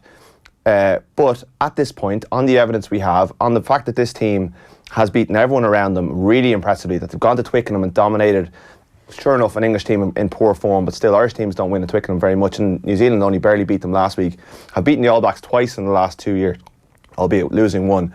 I think it's right to say that Ireland at this moment in 2018 have claimed that mantle. I know the world rankings go back further than the year, and the body of work New Zealand have put in is pretty impressive as well. There's no guarantees going into a World Cup, but I think people are right to be excited. I think the historic nature of a first, Ireland have never beaten the All Blacks, and that you cannot brush past that because there's a World Cup. You have to take that. New Zealand have come here, I think, around 20 times. Ireland have never beaten them. The achievement of beating them should be acknowledged. I think the context of the World Cup then, you can make all the excuses about the New Zealand season. Brodie Retallick dominated England last weekend, so his performance this week, yeah, he may have been a little bit undercooked, but in the breaks, Ireland didn't have Conor Murray. Ireland hadn't been together very long. It's the start of a season, which brings its own challenges. There is no the World Cup is the perfect point at which both teams will have the equal levels of preparation. You will make some decent points, but at the same time, I think you can't accuse us of a loss of perspective when you think Germany v Canada is bigger than that game. Just one quick point on that, Ewan, I'd like to get your take on is Royal Nugent was in studio with us on Sunday, and he was saying that ultimately for this team to really cement what happened on Sunday, they need to go and do better than they have done at previous World Cups next year. That next World Cup will be the real opportunity for Ireland to hammer Saturday evening's result home. So I don't necessarily think the whole two things are married, that it's meaningless if it's a poor World Cup next year. I do think there is a tiny bit of a connection, but getting hung up on the New Zealand result based on what happens in 12 months' time is a little bit reductive in terms of how we view Saturday night, but maybe that's your entire point in essence. Well, it's the end of the beginning rather than the beginning of the end, I'd say. And I don't see the need to claim some mantle of best team of 2017. I don't see the point in it. I mean, maybe we are, maybe we're not. As I say, I mean, there's perspective around this game. New Zealand have been travelling, they've had a long season. But what is the best? No one's going to remember the best team of 2017. That doesn't mean we're the best in the world. The World Cup is the measure of everything. And to be honest, New Zealand won the other day, and this is the difference between those who win and those that don't. New Zealand wouldn't be going on now about how they are the best team in the world, how they are the winners of this year, of 2018. They would. They were the ones who brought up the whole, this is first versus second. Do you think New Zealand, Ger, would they be going on ad nauseum days after they beat Ireland about how they won 2018? They would have their heads down and they'd be looking at a World Cup. Why did Steve Hansen bring it up ad nauseum in the build-up? Why did the New Zealand Herald bring it up ad nauseum? This is 1 versus 2. This is for the right to be the best team in the world. That wasn't a bunch of Irish journalists or pundits or fans going, this is to become the best team in the world, because ultimately we all think New Zealand are the best team in the world still. We've beaten them at home, fair enough. They're the world champions. Yeah, exactly. And so they're the best team in the world, but we just beat them. Yeah, but the Dutch beat France the other week. Does that mean they're the best team in soccer after the World Cup? No. I mean, the Dutch and France playing in a Nations Cup game doesn't actually Ireland equate and New to... Zealand playing in a friendly. You see... The Dutch didn't qualify for the World Cup. I think there's a bit of perspective from that as well. We go into this game as Grand Slam champions. We come off the back of our first ever tour win in a long time in Australia. I think it's a tad different. The use of the word friendly is reductive, and it's willful ignorance, really. Like, you can't ignore the traditions of the game. You can't ignore the fact that rugby has not lost the sheen of test matches. Like, football has, by choice, Rory, that's not true, diminished. The head of World Rugby, that's because he has an agenda, Ewan. That's because he has an agenda. He's trying to make money for the Southern Hemisphere, and he is trying to diminish the November and June test matches to try and bring in a competition that nobody really wants, to make money for the Southern Hemisphere. You can use his arguments. You can call it a friendly, but anyone who watched, and you watched it, and you said yourself it was a good game. I can't remember exactly the phrase that you used when you watched it with your New Zealand friends in Brazil. But fundamentally, two teams went out there and gave absolutely everything, and I don't think anyone can dispute that. I don't think you could watch any of the Irish players coming off the pitch having emptied themselves and call that a friendly match. It was anything but a friendly match. It was a competitive game in all but name. It meant an awful lot to the people who were playing in it. It meant an awful lot to the people watching on, and it made history. And you can't ignore the history behind rugby. You can't try and apply football values to rugby. No one is saying that Ireland are guaranteed to do anything next year on the basis of what they did on Saturday. But right now, they've just beaten New Zealand in a game that both teams wanted to win, that they put an awful lot of store in. And you can be bloody sure that the New Zealand... I've toured New Zealand. I've spent 6 weeks there at a time during the Lions tour. New Zealanders love to remind you that they're the best team in the world. It's all they bloody do. But they've only been able to truly do that since they won World Cups. When they used to harp on about being the best team in the world, having choked in World Cups time after time, they were laughed at. And we laughed at them for saying it because they were chokers. We still haven't won a knockout game in the World Cup, and now we're doing what they used to do based on one game. And that's a stain on the record of Irish rugby, and it always will be until Ireland win a quarter-final. And I think that all of this will have been in vain if Ireland don't go and fulfil their promise, because they ultimately what they have not done so far, certainly in the last 3 World Cups. Before that, it was kind of a wing and a prayer stuff. I agree with the fact that Ireland, all of this will be, Joe Schmidt's era will have ended, I don't know about failure, but so much, like he stayed to get over a World Cup quarter-final. That's the reason he committed. Yeah. His whole era will come down to that quarter-final. And it's failure. But at this point of the cycle, 3 years in, having just completed, I think he's beaten South Africa for the first time in South Africa. He's won a series in Australia. He's beaten New Zealand for the first time and then backed it up by beating them at home. They've won the Grand Slam for the 3rd time in Irish rugby's history, on the top of the 2 Six Nations he delivered before the last World Cup. This team is achieving. And you cannot just forget about the achievements in between World Cups. You can't just brush them under the carpet and pretend they don't happen because there's a World Cup at the end of it. There's no World Cup this year. We can't have that final that Ewan seems to want to have. This is all building towards something. And if in a year's time they don't go on to win the quarter final, they will be hammered. Now, I know Joe Schmidt got a standing ovation on the Late Late Show after they lost Argentina last year, and I still don't understand it, or in 2015. But within the rugby media, he got lots of criticism, and I don't think he gets an easy ride from within the rugby media. Certainly he doesn't think so anyway. So, look, some people do get carried away with wins, but that's part of being a fan. I think that certainly I would stand over my own coverage in terms of not getting carried away. It's what's next. How do they build on this? How do they consolidate their position as the top team in the world? But I don't think it's a lost perspective to get excited about this Irish team. I think this Irish team is primed to achieve at the next World Cup. And if they don't, it's a failure. Just on Rory, and I agree with Irish, you. Sorry, Ewan, I was just going to make one comparison there between the perspective around this that you mentioned, and say you mentioned the Nations League, for example. And I think the Nations League is actually quite a good comparison, because you talk about a press that you say kind of gets carried away with itself. Like, let's talk about the England press getting carried away with themselves after the win. I think it was in Bilbao against Spain recently. I'm not sure, is that something that you say was fair enough? Because the perspective, in my view, of that was that Spain had an excellent record at home against England. Spain were going well. England went down there and they won. Like, and the perspective in this case was that the All Blacks had an exemplary record in Dublin, in the Northern Hemisphere, and we managed to get our first ever win at home. I wonder, is that a similar thing? And I wonder, are they kind of similarly unacceptable, the England reaction to that Spain win in the Nations League? I think, given their history of overhyping themselves going into major tournaments and falling over the same hurdle over and over again, I think it's a very good comparison, because we've done it as well. I agree with Rory. I think we've a great chance to make a World Cup final. I think this is a serious group of players, but us more than anyone else in the rugby world, given how we talked in 2006 and 2014, do we not want to give ourselves the very best chance by putting the smaller games into perspective and reeling our necks in a little bit, because we're really standing up on a pedestal right now. We're not playing this down at all. We're saying, Jesus, boys, we're the best here. The rest of South Africa will be laughing looking at this. Whereas if we had just beaten the All Blacks, South Africa are laughing. Who cares? It's giving them something. It's giving them a bigger target to aim at. But the target. But our role is not to. The target is there. Of course, the target's there. We've got such a good team. Surely, when you say wind our necks in, are you actually saying we should be like, we're not that good at all? Sure, Jays will barely keep the ball kicked out to them. Is that really what our sports culture is supposed to be? I think we should. What this is, that this has been a bloody good year, but it'll mean nothing a year down the line. That look, it was a test match, not a competitive match. Loads of things could go wrong. It was a competitive game.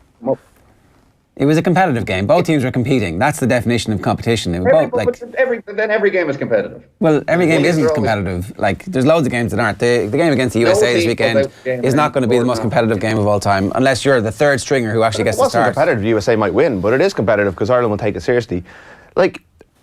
If we wanted, if Irish media followed, if our role was to play down expectations, we'd all just be repeating what Joe Schmidt said after the match, just as a transcript, or Jim Gavin, one game at a time, all this sort of stuff. Our role is not to dampen down enthusiasm about this team. Our role is to see that this team is full of potential, can achieve at the World Cup. That we can read through what Joe and the players say about the fact, we're still humble lads who, while we're focusing on the USA. I mean, that would be A, quite boring, and B, unrealistic, because everyone in the bloody street can see that the team are on the track to achieve next year. And rightly, you put them in the position, we talk about that in those terms. It's not our role to take the fed line from the teams, as they'd love us to do, would be to kind of write them off and because sure, wasn't it a great win on last week, but they'll be back next year awful strong. That's not our role either. Our role is to report where they are, and where they are right now is a team that can beat the All Blacks twice in 2 years or 3 years and go into a World Cup as second favourites and the best team in the world in 2018.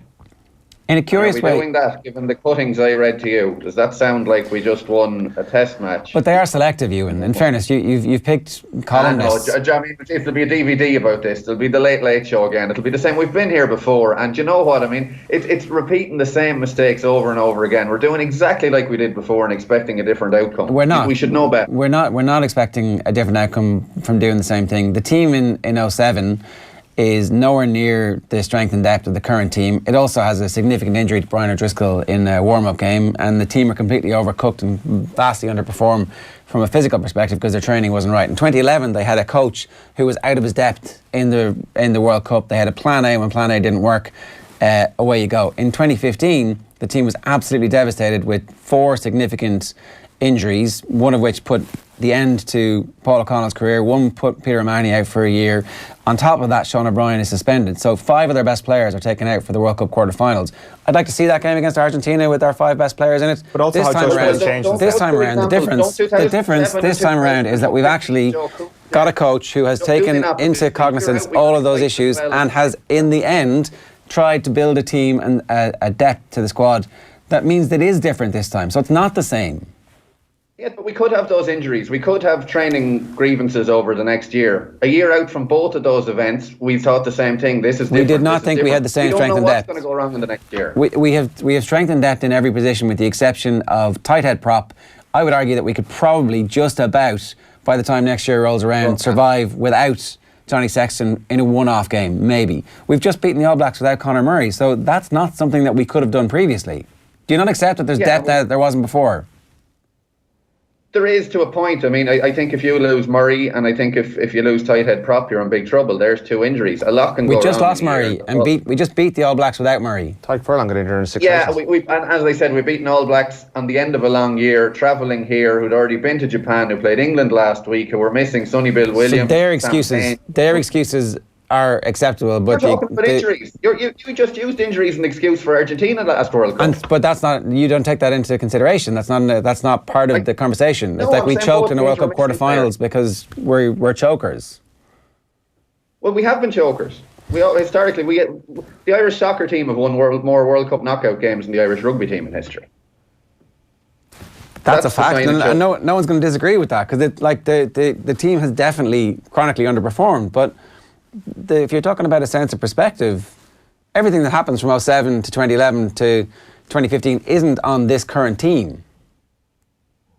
No, it's not, but they could learn from their own mistakes of the past. Schmidt was there the last time. They could learn to calm it down a little bit, and everyone else could as well. I mean, if you're a fan of a rugby team, you should go, well, wait a minute, we were here before.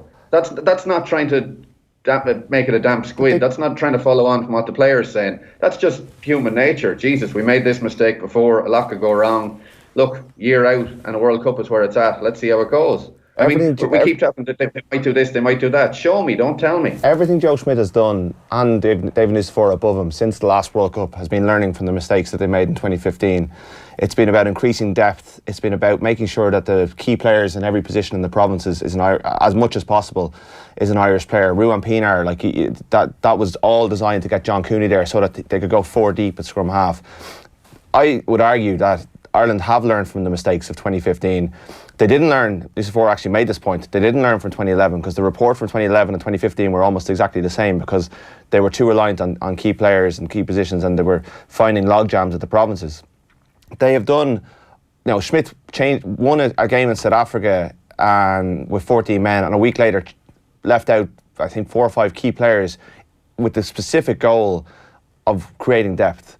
He has made everything he's done since then has been with this in mind, with succeeding at the World Cup and getting across the line and achieving the thing that I think no one has ever said that Ireland's record at World Cups is acceptable in the last 4 or 5 years. There's 4 or 5 tournaments. There's mitigating factors, but I don't think it's acceptable that Ireland have never got to the World Cup semi-finals or beyond, and I don't think it will be acceptable for them to do it next year.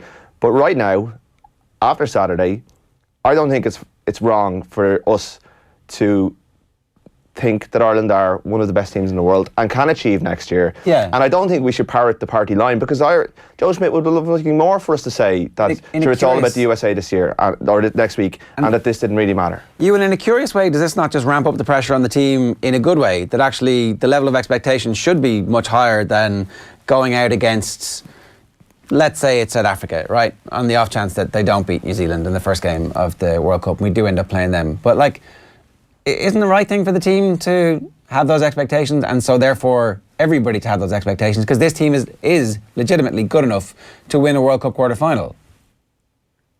I think it's very rare, Ger, in any sport that a team builds itself up and says, look, we're going to destroy you. Mike Tyson might have done it back in the day. Very few teams can cope with that pressure. It's why all teams play it down. They'll play it down in public, but obviously they're going to have the self-confidence on the back of their results, and so therefore the fans are going to feel that too because the results are good enough to suggest they're going to win, is the point I'm making. The results, they are good. They're great, absolutely. But it's just so far out and so much. I mean, what happens if we lose to England in the Six Nations? Does all change? Do they think we built ourselves up too much? I mean, look, we're thereabouts, but so are probably 5 of the 9 teams come the next World Cup. If France get it together, England could have beaten New Zealand, maybe should have, but for a millimetre of a penalty call 2 weeks ago. Would England be the best team in the world had they beaten them? So there's not that much between any of the teams. So to see ourselves as superior to the lot of them, I don't know if that's a good thing. I don't know. And Ireland historically has never dealt well with being top of the pile, be it in society or across sports. We're very good at chasing teams and being plucky underdogs, but we always manage to mess it up when we're top of the pile when we do get there. If Ireland lose to England, we'll deal with it then. We can't just go, oh, geez, we might lose to them. Ireland might this ball might go. There might be 10 injuries between now and then. We'll lose. That'll be dealt with at the time. And I think Joe Schmidt has worked very hard at changing the Irish mindset that Ewan just talked about, that they are comfortable being favourites. We've seen Jordan Armour come out already in this window and say we want to win the World Cup, which is echoes of Brian O'Driscoll before 07, which obviously didn't go wrong at the time. And we'll see in time if they can handle the expectations they're placing on themselves. But right now they're doing a pretty good job. When you mention it's so far out, I do wonder if that kind of proves the whole point as well, that we are so far out, but yet we are still talking about the World Cup, which kind of shows the underlying value that the World Cup is held in, that this notion that beating the All Blacks is just as important as winning the World Cup. isn't actually true. I think most people, I'm not sure what you were, I certainly think the World Cup is more important than beating the All Blacks, but the All Blacks beating them is still bloody important. Two things can be very, very important, and one can be more important than the other. And I do wonder if, say, just to make yet another soccer comparison, say when Belgium became the first European team to be qualified for this year's World Cup, was it acceptable for their media to then start getting a little bit carried away with themselves, or not getting carried away from themselves, but building up the hype, correctly pointing out that they are the first people from Europe, other than Russia, into the World Cup, and therefore they've got an excellent chance of winning said World Cup, and as they've shown, they actually did go pretty far in the end. Like, I do wonder, is there like a time limit on how far out you have to be before you can actually start getting a little bit carried away with a particular tournament? I don't think in any sport you should get carried away until you actually achieve.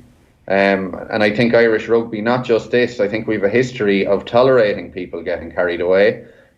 Brian O'Driscoll in tears in Australia after the Australia game, a pool match, and Ronan O'Gara coming down the tunnel and talking about this great team, that couldn't win a knockout game. Ian Madigan in tears on the pitch after a pool win over France. Injuries, fair enough, came along, got absolutely ripped open by Argentina. What's wrong with Ian Madigan crying? I don't understand. I saw this. You make this point. So Ian Madigan had like a moment of personal validation, sees his parents in the crowd and cries. Is that not like actually a touching moment where an individual reaches a moment and has an outpouring of emotion? Or do we really want our sports people to be automatons, completely devoid of emotion? I'd rather he didn't cry and they achieved more than the bare minimum of reaching the last 8 in an 8-team tournament. But holding his tears out as some kind of high watermark of Irish failure is ridiculous. Is the mindset that fragile that they get that emotional over a game that we knew we were going to get into? An individual crying, I think, holding that up as some exemplar of our entire nation's flakiness is really unfair. I don't. I think. No, and I'll tell you how if Kieran Kilkenny was in tears after winning a Leinster final and Dublin got knocked out in the All-Ireland quarter-final, Kieran Kilkenny would be questioned over his mindset. Kieran Kilkenny is like a number one player on his team. What if like, I'm sure there's been loads of players who come on. Say a Boswell or some fringe player come on, turn the game. You got to take context into it. Like, Ian Madigan came on for the biggest game of his life and had a stormer, saw his family in the crowd, and was moved to tears. I mean, this is why we're soft. We make so crying is soft. That we make no other sport. I would make it for anybody. Like, I would make it for any sports person. So John the Bull Hayes cries that the national anthem. Is he soft? They won that game. No, do you think as a professional player who hasn't... Look, they got through to the last 8 with that win. They were always going to get through to the last 8. Do you think that's the sign of a strong mentality in a team when someone is overcome by that? By doing the bare minimum they find emotional? 2018, Ewan, people are allowed to cry, like... I'm not saying they're not. I'm saying I'd rather he cried. It's not a sign of weakness, though. Tears are not a sign of weakness. I mean, Ian Madigan had 7 days to get his head right for the game. He didn't play well.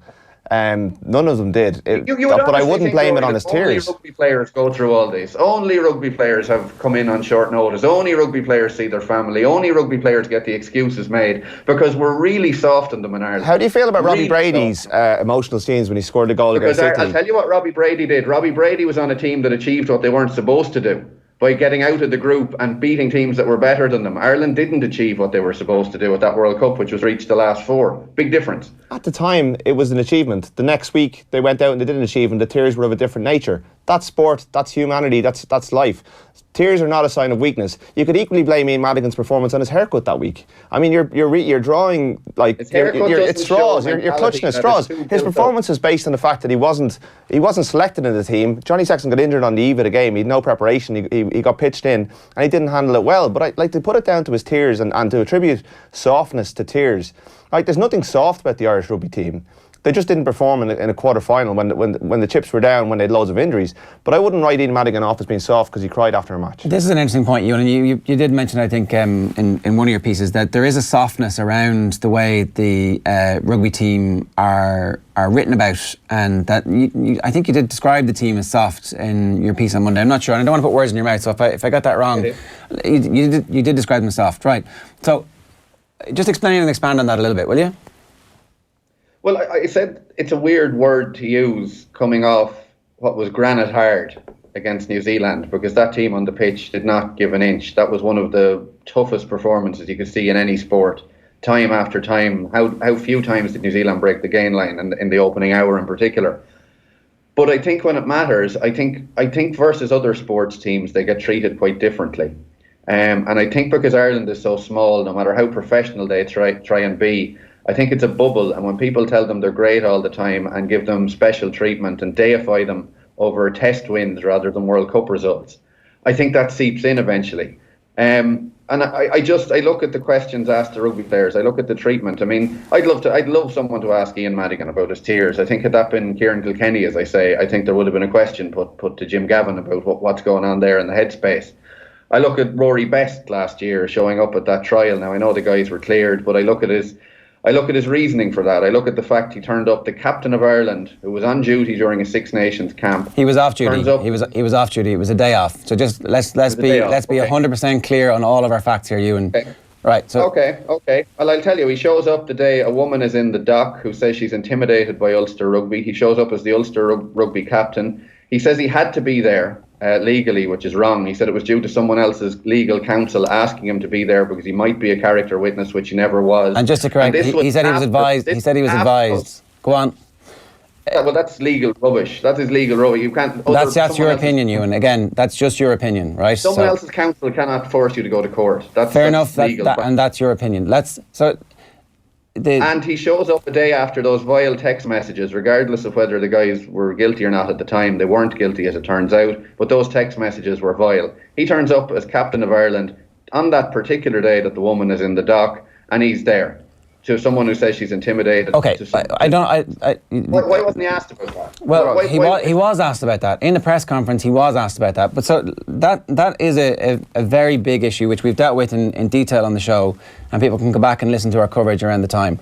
I do want to move on though, because you're talking about the coverage of the team being soft, and that's obviously one issue. You've raised that. Let's move on and talk about other issues, right? So Ian Madigan's tears, the coverage of the rape trial. What else is there, Ewan, that suggests that the coverage that this team gets is separate, say, from the team, the way that the football team is covered, or the Dublin footballers, or the Kilkenny hurlers, or the Kerry footballers?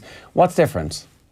Munster Rugby's scouring of South Africa right now. The idea of project players that they're presumed to be Irish because they cry to a Phil Coulter song. When they're not, they've been bought in. These things don't happen in others. I'll give you an example of other sports. The abuse that the Irish, that women's under-20 relay team got because they were black. They were bemoaned on social media. If you talk to people in Athletics Ireland about the messages they had to delete from their boards about these people being bought in Nigerians, etc., even though the fact they're from here. Yes, CJ Stander and Bundy Aki are Irish, even they were bought in. That doesn't get questioned. Munster scouring South Africa with its history does not get questioned in the same way. It does get questioned. We've questioned Ger and Eoin on this show. Dave McIntyre was questioning the whole notion of Munster signing anybody from South Africa, given the rampant drug use in underage rugby out there. So that does happen, Ewan. Very rarely, Ger, and you know that from reading papers. It's not a big issue when it should be. The project players isn't a big issue when it should be. It's overlooked. Whereas if someone in another sport puts a foot out of line, it's everywhere. It's do you know what it is? I mean, if you look at Jeff Hendrick, who of course was cleared as well, it becomes tabloid news. The rugby players very rarely become tabloid news. In fact, a lot of it gets buried. I take you back to a certain video a few years ago. I won't mention any names. Had that been another sport, that would have been all over the tabloids. Rugby covered it up.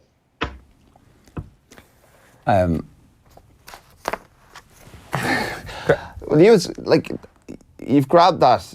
You've just basically put your hand up and grabbed issues, and all of them have been covered extensively in the last year. And they all, I think, if we sat down and had a chat about each of those issues individually, I'd probably agree with you on them. I've written extensively about the project player issue. Bundy Aki won't talk to me as a result of it, or certainly won't do a one-to-one interview with me as a result of it. I have written extensively about Ger and Eoin. You guys have covered it extensively in here. All of these things have been discussed.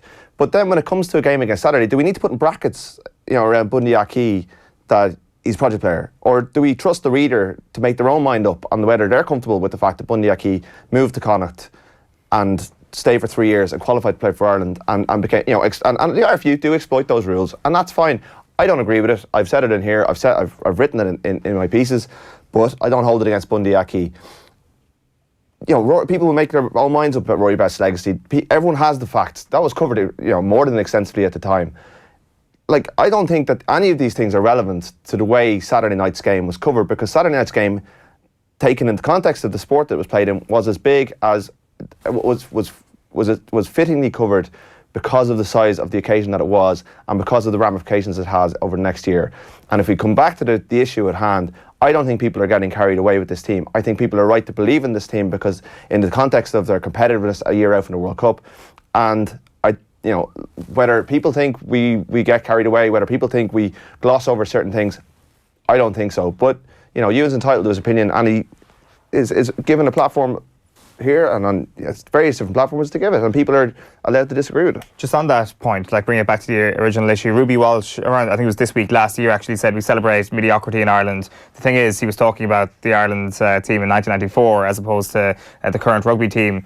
I wonder, is it just a nationwide thing, Ewan? Is it just Irish people in general, we celebrate mediocrity too much rather than the rugby press corps?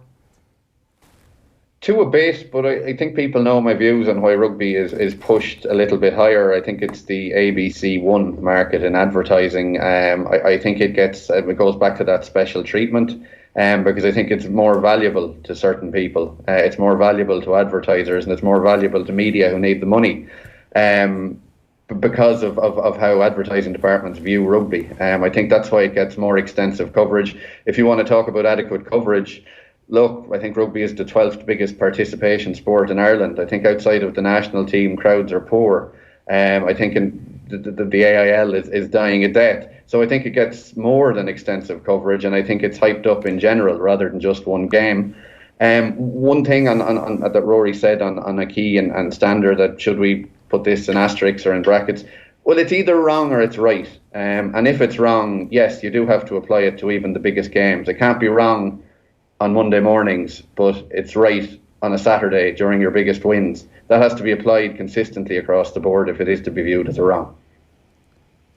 I guess, look, that is a separate issue. Just on the crowds, like 1 million people end up watching that game on Saturday, and there's genuinely an outpouring of support nationally for the team. Now, granted, it's not the same outpouring that there would be if the football team reached the quarter-final of the Euros or won that game against France, but rugby is growing. Like, the level of attention that it's getting from the casual sports fan is growing to a point, and it seems that's the issue that a lot of people have with this, that maybe you don't feel like that growth has been organic, but it's undeniable, really. Like, you say that the numbers... Well, it's an event and it's sold. I mean, it is growing, and it's growing for the reason I said it's growing, and that it's marketed to people. If you want to look at TV viewership figures, that's absolutely fine, but that's an example of it. That's not people going out and playing the game. That's not people going out to low-level games. That's not that. That's people sitting at home because this is an event, and events are marketed as such.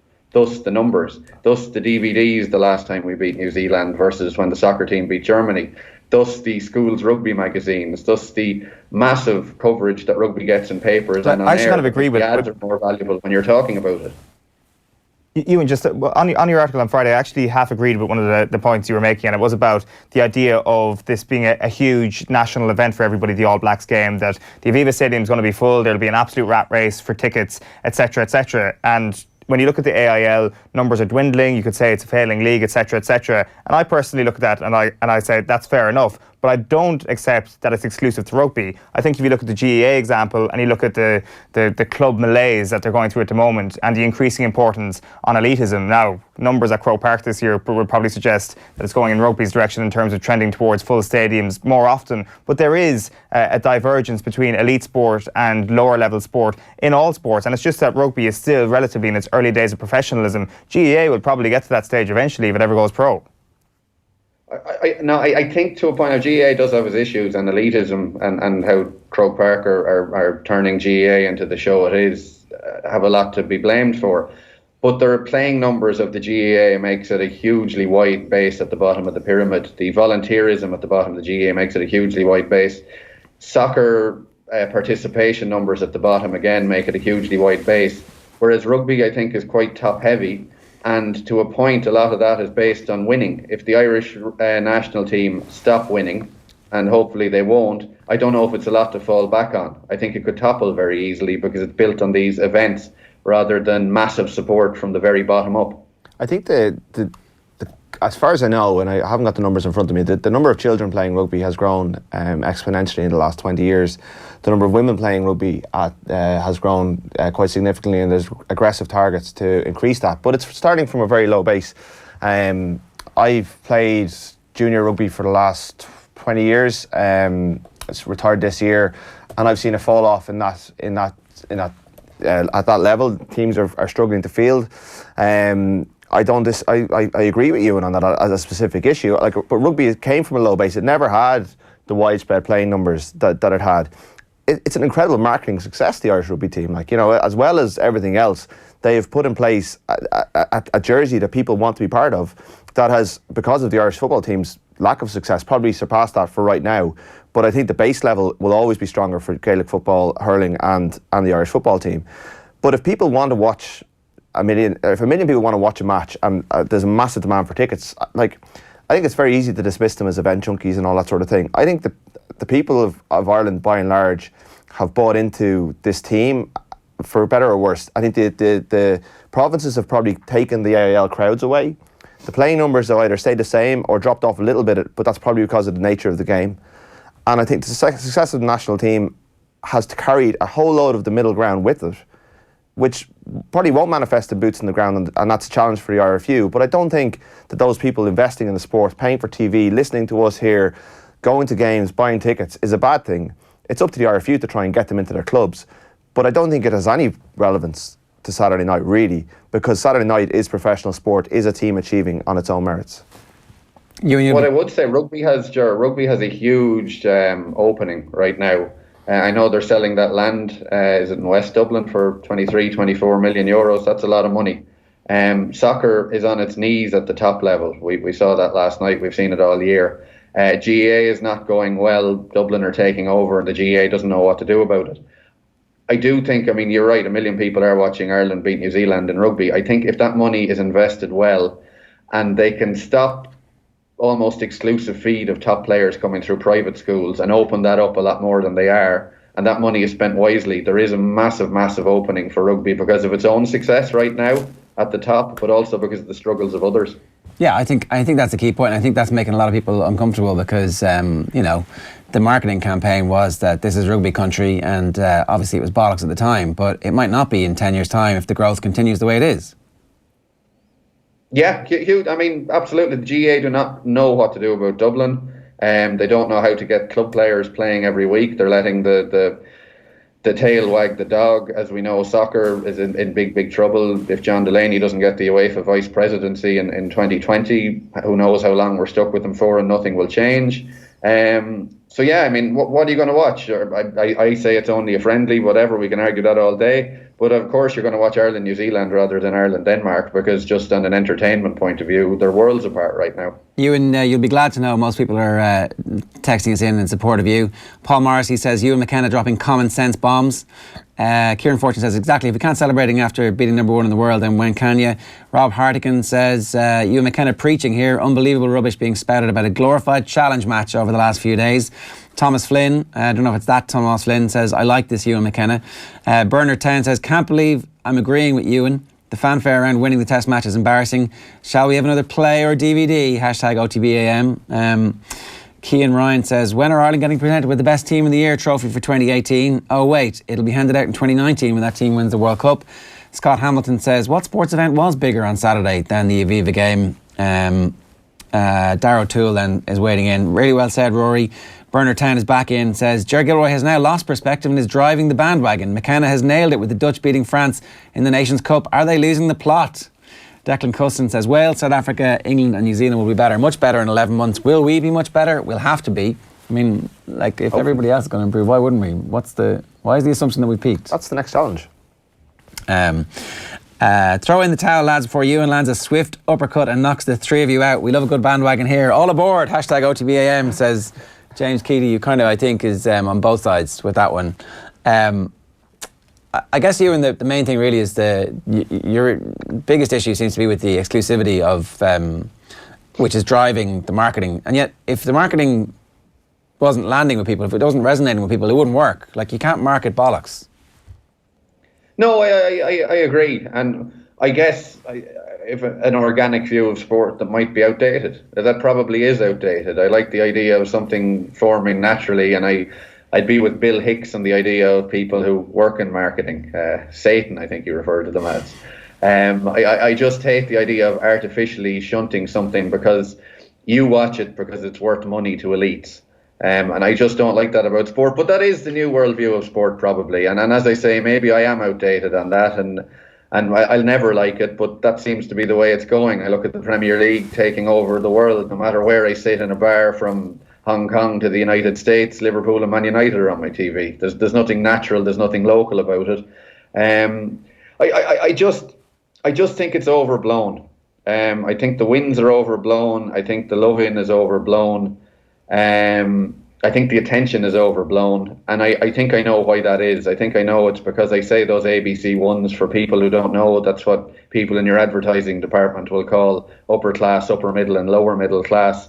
And it's not about the quantity of people watching and buying into it, it's that they're deemed to be more quality. They're worth more money. Your ads in an ad break when you talk about rugby will pay more than your ads when you're talking about soccer. Well, they actually won't. They won't. The way radio is sold, they don't. That doesn't apply to radio. I mean, maybe it applies to TV. In newspapers, they certainly do. Yeah, fair enough. But Alan Quinlan was sitting here yesterday making the point that he comes from Tipperary, that he didn't come through that school system, and that there's loads of players like that. And in fact, the numbers are increasing. And I know, you know, like Joey Carby went to school in Athy. He ends up in Blackrock, but technically he's really going to Blackrock on a scholarship to play rugby for one season to try and win a Leinster Senior Cup. He should have been credited for going to school in Athy, ultimately, right?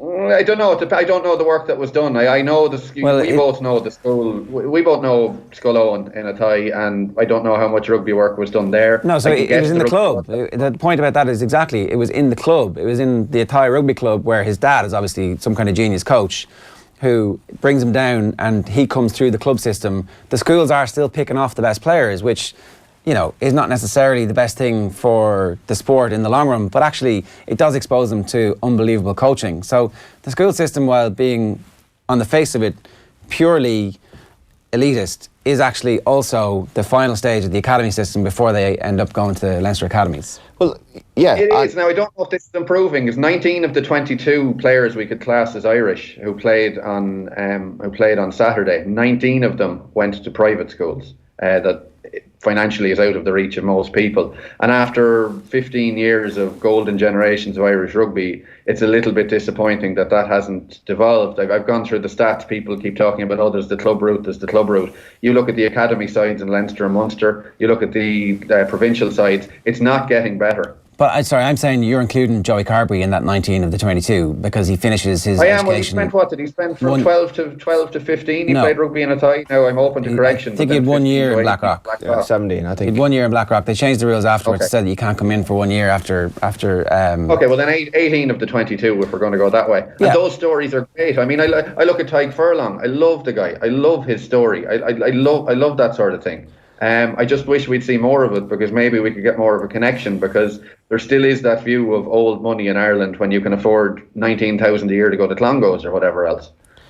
Private school educated kids are allowed to play sport too, you know. I mean, there's nothing to stop. When I was 15, I went to a school in Kildare like yourself and Ewan, and it wasn't a rugby playing school, and I joined Newbridge Rugby Club, having kind of basically too fat to play GAA anymore. And I went down and I was accepted, and I found the rugby club the most welcoming place I'd ever been.